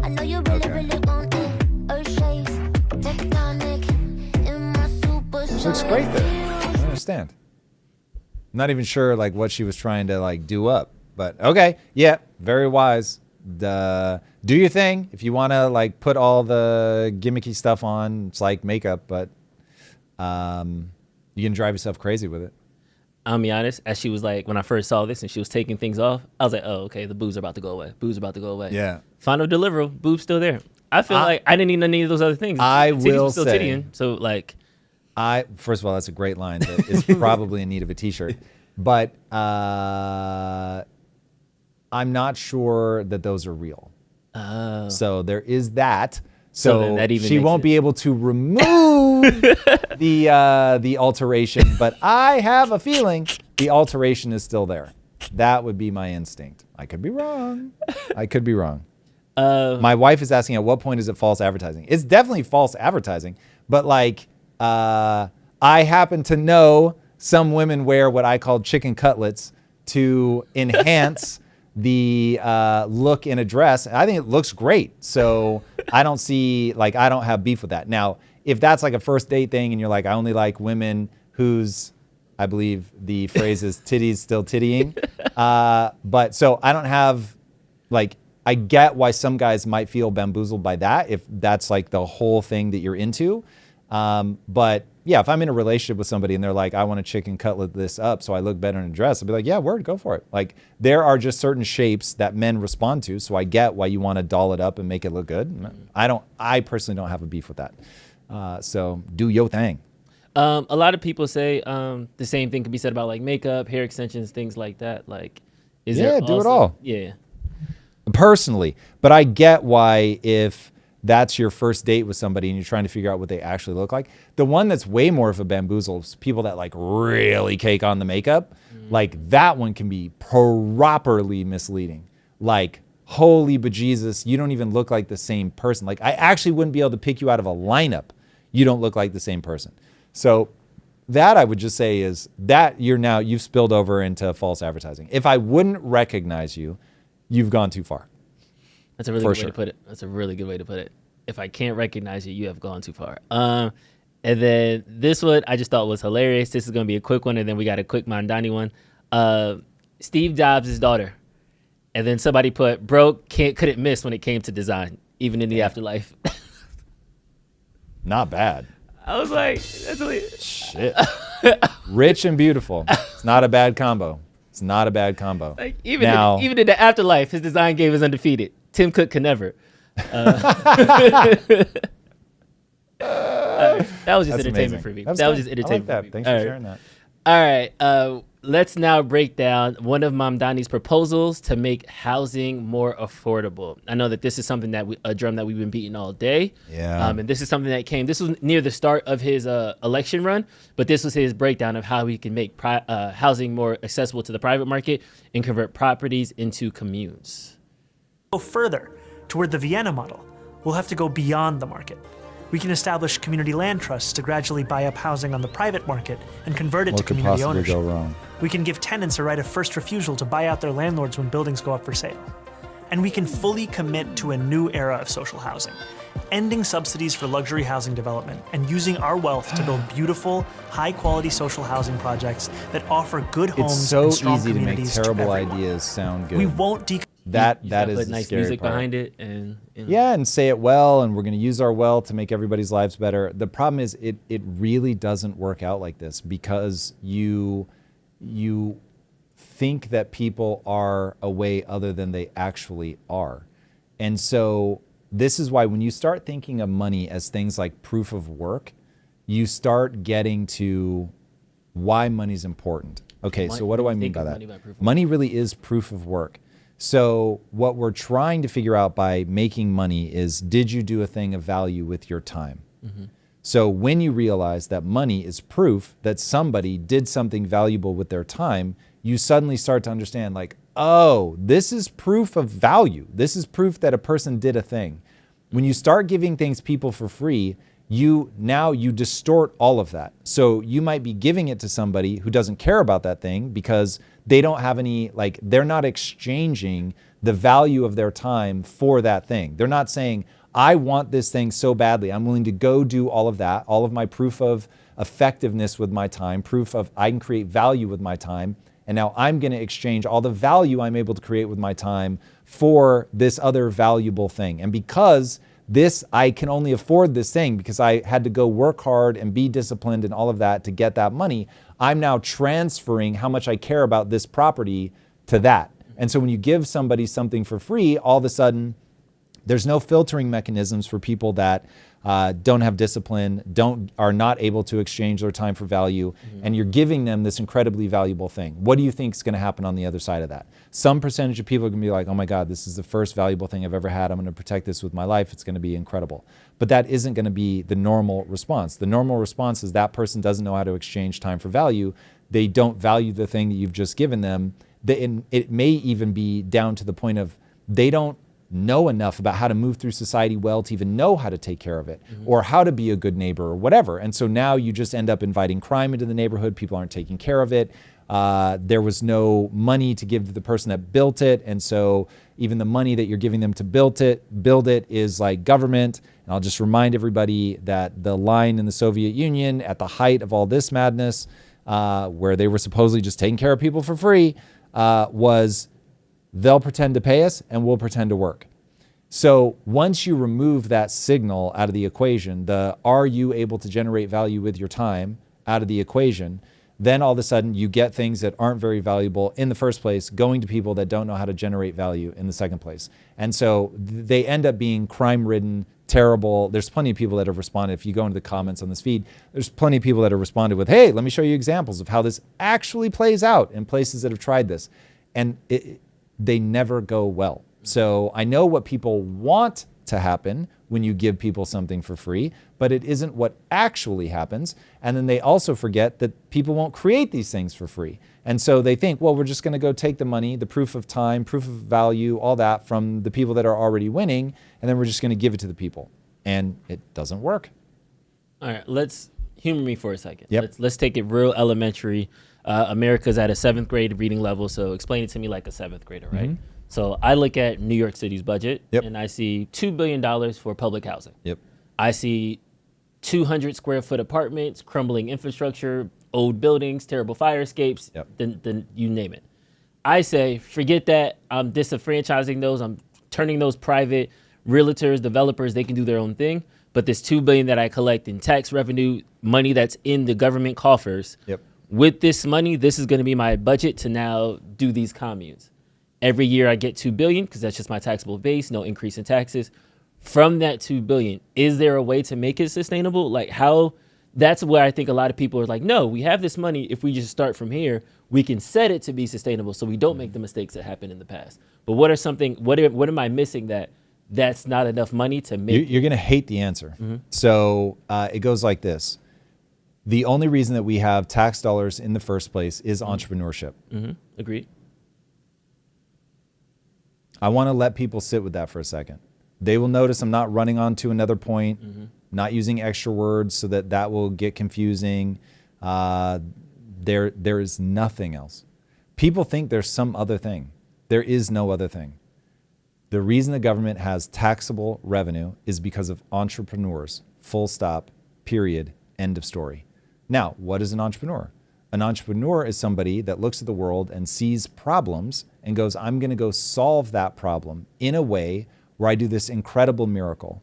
And even though I have to pay people to help me to build the thing, create the thing, provide the service, whatever, I'm good enough at problem solving that I can solve that problem in a way where the output of the system, we call a business, the output of that system create something more valuable than the inputs, the people working, the cost of the raw materials and all that. That is so hard to do that a vanishingly small number of humans are ever able to do it well. And society rides on the back of that, not 90%, it rides on the back of that 100%. So now you've got a whole system that's predicated on a very simple idea that people despise. And that very simple idea is that you need a filter for who is able to add more value with their time than the next person. We call that filter money. So we say nice things go to the people that can afford it. Now, there's a very complex set of things that happen along there because the person that created the nice thing that the person with money can afford was themselves somebody that exchanged their time for value in a unique way. And so this is how you end up with the quote unquote elites and the upper class. These are the people that are able to extract, or they're able to exchange their time for more value than other people. Because humans despise at a cellular level inequality, they look at that and they get mad that there are people that are pulling ahead of them. And all manner of pain and suffering results from humans' absolute hatred of inequality. If people looked at that and went, oh, got it, I need to get better at generating a result for my time, it's totally on me, then I I've had 50 years to be as effective with my time as Elon Musk, and I have not been able to do it. So I get it. People are going to look at me and say, well, yeah, but you're so rich. And I'll say, I'm way closer to a homeless person than I am to Elon Musk in terms of wealth. Okay? Once people wrap their heads around that, then they'll understand what I'm talking about. So I'm never going to be Elon Musk. I've had 50 years to try, and I haven't been able to do it. I'm not mad about that.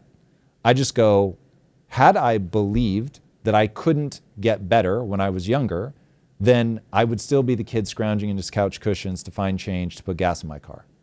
But I believed, oh, this is totally my responsibility to get better.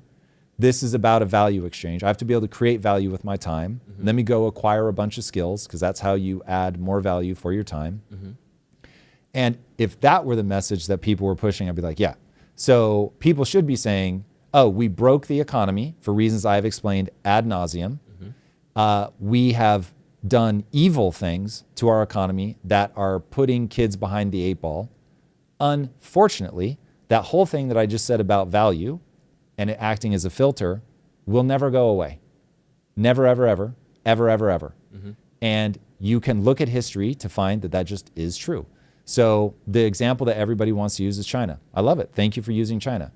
China said, I don't want to keep starving my people to death. Okay. Mao dies. And people go, fucking finally. Because this man was a tyrant who said he was giving things for free to people and all that. But what he was actually doing was starving them to death because he did not have a filter for who is able to add more value with their time. And so he dies and people finally go, this is horrifying. We've killed approximately 45 million people. We want to immediately stop. How did they immediately stop? By introducing capitalism. And I don't know how that's lost on people. So Russia, same story. We're going to give everybody stuff for free because that's what's fair. It doesn't work. They collapse under their own weight. And how do they start moving in the right direction? Capitalism. And then you get an authoritarian leader that comes in on top, and now he's fucking everything up. Now, when capitalism is mutated, betrayed, whatever word you want to use, by oligarchs or regulatory capture, that's terrible. And so I'm not saying the system that we have right now is evil, but it isn't evil because of capitalism.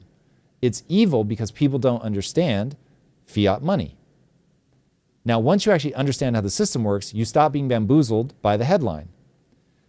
So to bring it all back around, when you do not have a filter for who can add value with their time, and you just start giving things away to people for free, you don't have a way to incentivize the people to make the thing that you're giving away for free, so it's already trash. Then you don't have a way to say who gets it and who doesn't, so you're going to get a whole lot of lowest common denominator. And so inevitably, you're going to get violence. You're going to get people that use might instead of intellect or trying to add value, and it just becomes total chaos. You get the inner cities. And then if on top of all that, you have a corrupt system, which you will have by definition when it's an authoritarian system, because what people do not understand is even when you're going to give things away for free, people will not agree on what things to give away, how to build the things to give away, who to give them away, where they should be put. They won't agree on any of that. So what you realize very quickly is, oh, I have to enforce compliance. And then to enforce the compliance, you pull out a gun. And then you realize, whoa, some people won't back off until I kill a few. And so then you start killing. And this is exactly how you end up with a dictatorship. And I think the perfect analogy of a dictatorship is, it is like riding in a car without a seatbelt. Everything is fine when you're driving smooth. When you get in an accident, though, and the accident is that dictator breaks bad, everyone dies. And we just have examples of this over and over and over and over and over and over and over. And so maybe in all of that story, the one thing I need people to just recognize about human nature is you will never get people to agree on what free thing to give, who's going to get it, where to place it, who's going to build it, what materials to make it out of. How are you going to get them on the same page? You will get them on the same page with the threat of violence. And so it's like, if they can't put that together, that's why people say capitalism is the worst system except for all the other systems. No one, least of all myself, is like, oh my God, like this thing is a miracle and it's basically Jesus coming down to embrace you all warmly. That's not capitalism.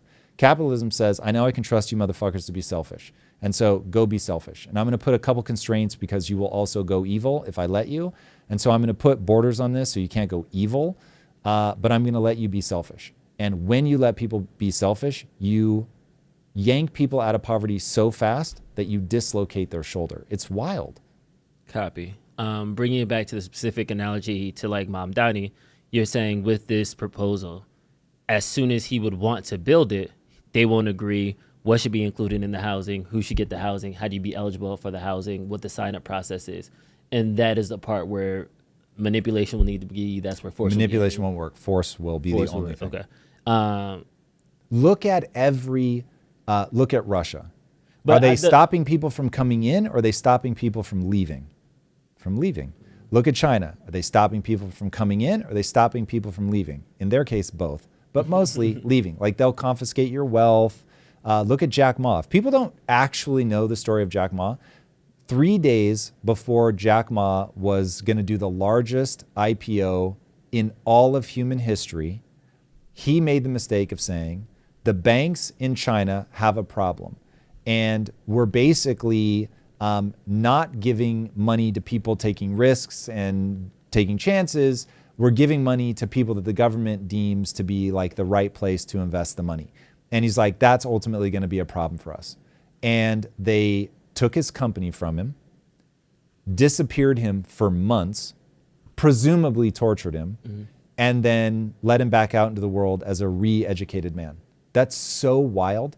People think about the government, Drew, coming and taking everything you own because you said something, beating you in some physically horrible way, and then going, got it now? Do you get the fucking message?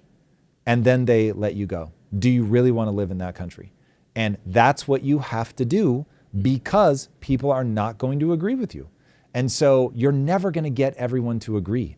And so the only way to get everyone to agree is force, or you let them vote and you say, I accept that I lost, that people no longer want me in power. And it is wild. People are not tracking cause and effect. They really can't get themselves to go through the like, oh yeah, like even the people that we want to tax, they're not just going to be like, yeah, go ahead and tax me. So now what? And it's like, they're not playing it out. The now what is we show up with guns. We take your stuff. We don't ask. We just confiscate it. I don't have more words, but people are not piecing it together. I appreciate you giving me the 1, 2, 3 of it all. I see a red light. Yeah, we've got one more super chat from Andre Gurman. Just sharing some love. Looking forward to 100 more episodes. Well, thank you. Appreciate that very much. Very, very much. Definitely appreciate all the love that's been coming up in the chat. I've been seeing a lot of smaller super chats just saying, hey, thanks, supporting us, all these other things. So, yes, great 100. Really appreciate it. Couldn't do it better. I'm putting you on the spot a little bit with this one. 100 episodes. Has there been anything that stuck out for you? Anything that you think memorable? Any clips? Anything that's like... I have always loved the moments where my wife makes an appearance. Aww. Those are a lot of fun. Discovering you as a human has been amazing. Aww. I think a lot about how I have forced you to talk about race, and I don't ever want that to get lost. You have done a public service. You did not ask for this. You were the producer of the show. You had every right to just stay behind the camera. And I was like, that's a bad format for me. I need somebody that I can be with. I don't like talking into the dead eye of a camera lens. That you did that has really been extraordinary. One of the sort of great beats of my professional life. So I appreciate that very much. I appreciate you. Building a community has been amazing. Like we're actually growing. It's wild. So I'm super grateful for all that. Yeah.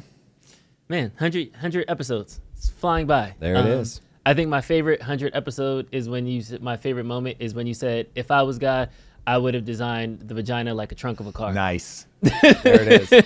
That's a good one. Ah, my wife, Ella, come make an appearance in the 100th episode. I don't know if you were listening. I was just saying that you're... I was walking up to set as you said that. Congratulations. Thank you. And take a seat for a second. So, and by the way, it just super random that these happened on the same day, but this is the 25th anniversary of our first date. Yeah, literally today. 25 I'm like clapping years. myself. I've become So- an American. 25 years. Yeah. That So is the funny wild. thing is, when she saw me in the tux, she thought I had dressed up for our funny anniversary. thing is- So I felt so bad. I was like, I wish. This is for the show, Lisa. Yeah. I'm sorry. He walks in. I'm literally just wake up. It's like 5:15, and I was really hoping to see him before you guys came to set. And so I turn around. I'm like in my pajamas. I'm half asleep, and he's in a tux. I was like, And I was like, happy anniversary. And she's I like, was oh my like- God, you dressed him. I was like, no, it's not. and then you could, I After could that. literally see the micro expressions in his face where he was like, for a split second, oh shit, do I lie? Do I lie? No, I never would have lied, but yeah. 25 years, like that's an entire like college age like kid. Like that's a Yeah. long time. We talk about that every now and then. We're like, Yeah. imagine if we'd had kids our first year. That's wild. Because I wanted kids in our first year, just for literally, because I was taught that you get married when you're young, and after a year you have a baby. So I remember getting married and being like, all right. And he's like, I want to enjoy life with you. I want to enjoy marriage with you. So How has your relationship evolved with the change of society? Because I can only imagine how the world was in 2000 versus now. So then now with you guys being together, and then like the social media went from 0 to 100, and relationships changed, and people I'm sure are different and stuff like that. But what has been, I know we're pushing up against time, but like how would you kind of frame that from day one to now year 25? Being on camera for 10 years has been pretty wild. It's forced me to engage with a changing society, what people think about the things that I think, taking positions on things. So from that perspective, you really do interact with the degree of change, and it has been very startling. Never thought that I would get into economics, but that economics has become such a passion of mine is utterly surprising and 100% a result of changes in the world. As somebody that really wants to help people, having to interface with that particular aspect, I just did not see coming. Yeah. And then Lisa, from your perspective, like from relationship standpoint, nothing has changed from the way that I think. It's just the way that people look at us slightly differently. So we've had kind of rules in our relationships. Those have evolved over time, but the way that we see our relationship has always maintained, has been the same. It's just the way society then talks about it. So as an example, we were joking, not really joking off set, a couple of days ago where I said when Tom was on my show, so I have a show called Women of Impact. When Tom was on my show, we had a relationship episode and we talk like we normally talk. The first time he came on, people loved it. The second time people came on, they loved it. They're like, I love your dynamic. 2 years goes by. I have people on my show that are talking about narcissism and things like that. Tom comes back on my show for the third time. On that third time, the comments completely changed. They went from, oh my God, I love Tom, to Lisa's married to a narcissist, someone Lisa, needs get to out, save her. help. And I was like, but there's nothing that's changed between us. It's just the way people perceive it, because now the word narcissism has got very big.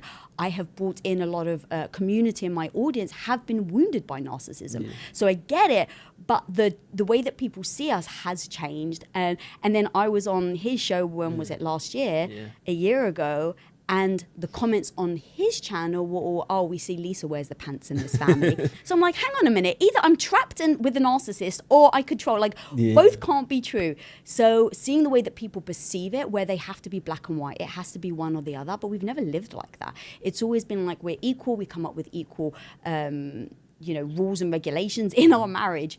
But it's always been equal. All right. And last question, advice to make it to 25 years. Okay, well, the common answer that everybody always hears, but it really is a true answer, you have to learn how to communicate. So you're each going to have feelings, you're going to have different frames of reference. You've got to be able to navigate that. And if the person, like a line that I will say to Lisa all the time that I think really sums it up is, if I meant what you would have meant, if you had said what I just said, I would know why you were mad. And getting people to understand, like, I'm going to say something that you're like, oh my God, if I said that, that would be the meanest, most offensive thing, whatever. And I'm like, whoa, but I don't mean it like that at all. I'm teasing or I'm playing or whatever. Like, so understanding, like, wait a second, okay, she just said something. If I said that would be like wild, but I actually know what she means. So let me try to step into her shoes and see it. And so we learned early on, don't argue about the tea. So don't be at the surface level of the communication. speak in insecurities, get down to like, okay, I just had an emotion. I own that. Instead of me putting it on you, I'm going to say, ooh, you just said a thing that triggered an insecurity, made me feel this way. And so we realized the first person to admit their insecurities wins, because then you can be like, oh, whoa, I didn't know you felt that way. I did not mean it like that, but thank you. That's revelatory. And then if you never weaponize the other person's insecurities against them, they feel free to tell you, yo, like maybe I shouldn't feel that way, or maybe this is a bad look on me. But the honest answer is you said that thing, made me feel like this, made me feel very insecure, which makes me want to get angry and lash back out at you because that's a much better feeling. But I'm not going to do that. I'm going to tell you the truth about how that made me feel. And if the other person is receptive and is like, okay, wow, I did not mean it like that. Oh my God, it's diffused like 98% of our arguments. Love that. Love that. Anything to add, Lisa? No, I think you said it great, babe. Word. Nice. I always have something to add, but I'll just leave it there. Cool. All right. That's all I got. 100 episodes, you guys. This thank you very much. Shout out to the community. You guys are the reason that we still do this. You guys are so important to what we're doing. Community is really, I think, the way forward in an AI world. So just could not be more grateful that you guys have chosen to be in this community. It means the absolute world to us. So thank you for being here. If you haven't, be sure to subscribe. And we will see you guys next week. Mad love for getting us to 100 episodes. Love you guys. Peace.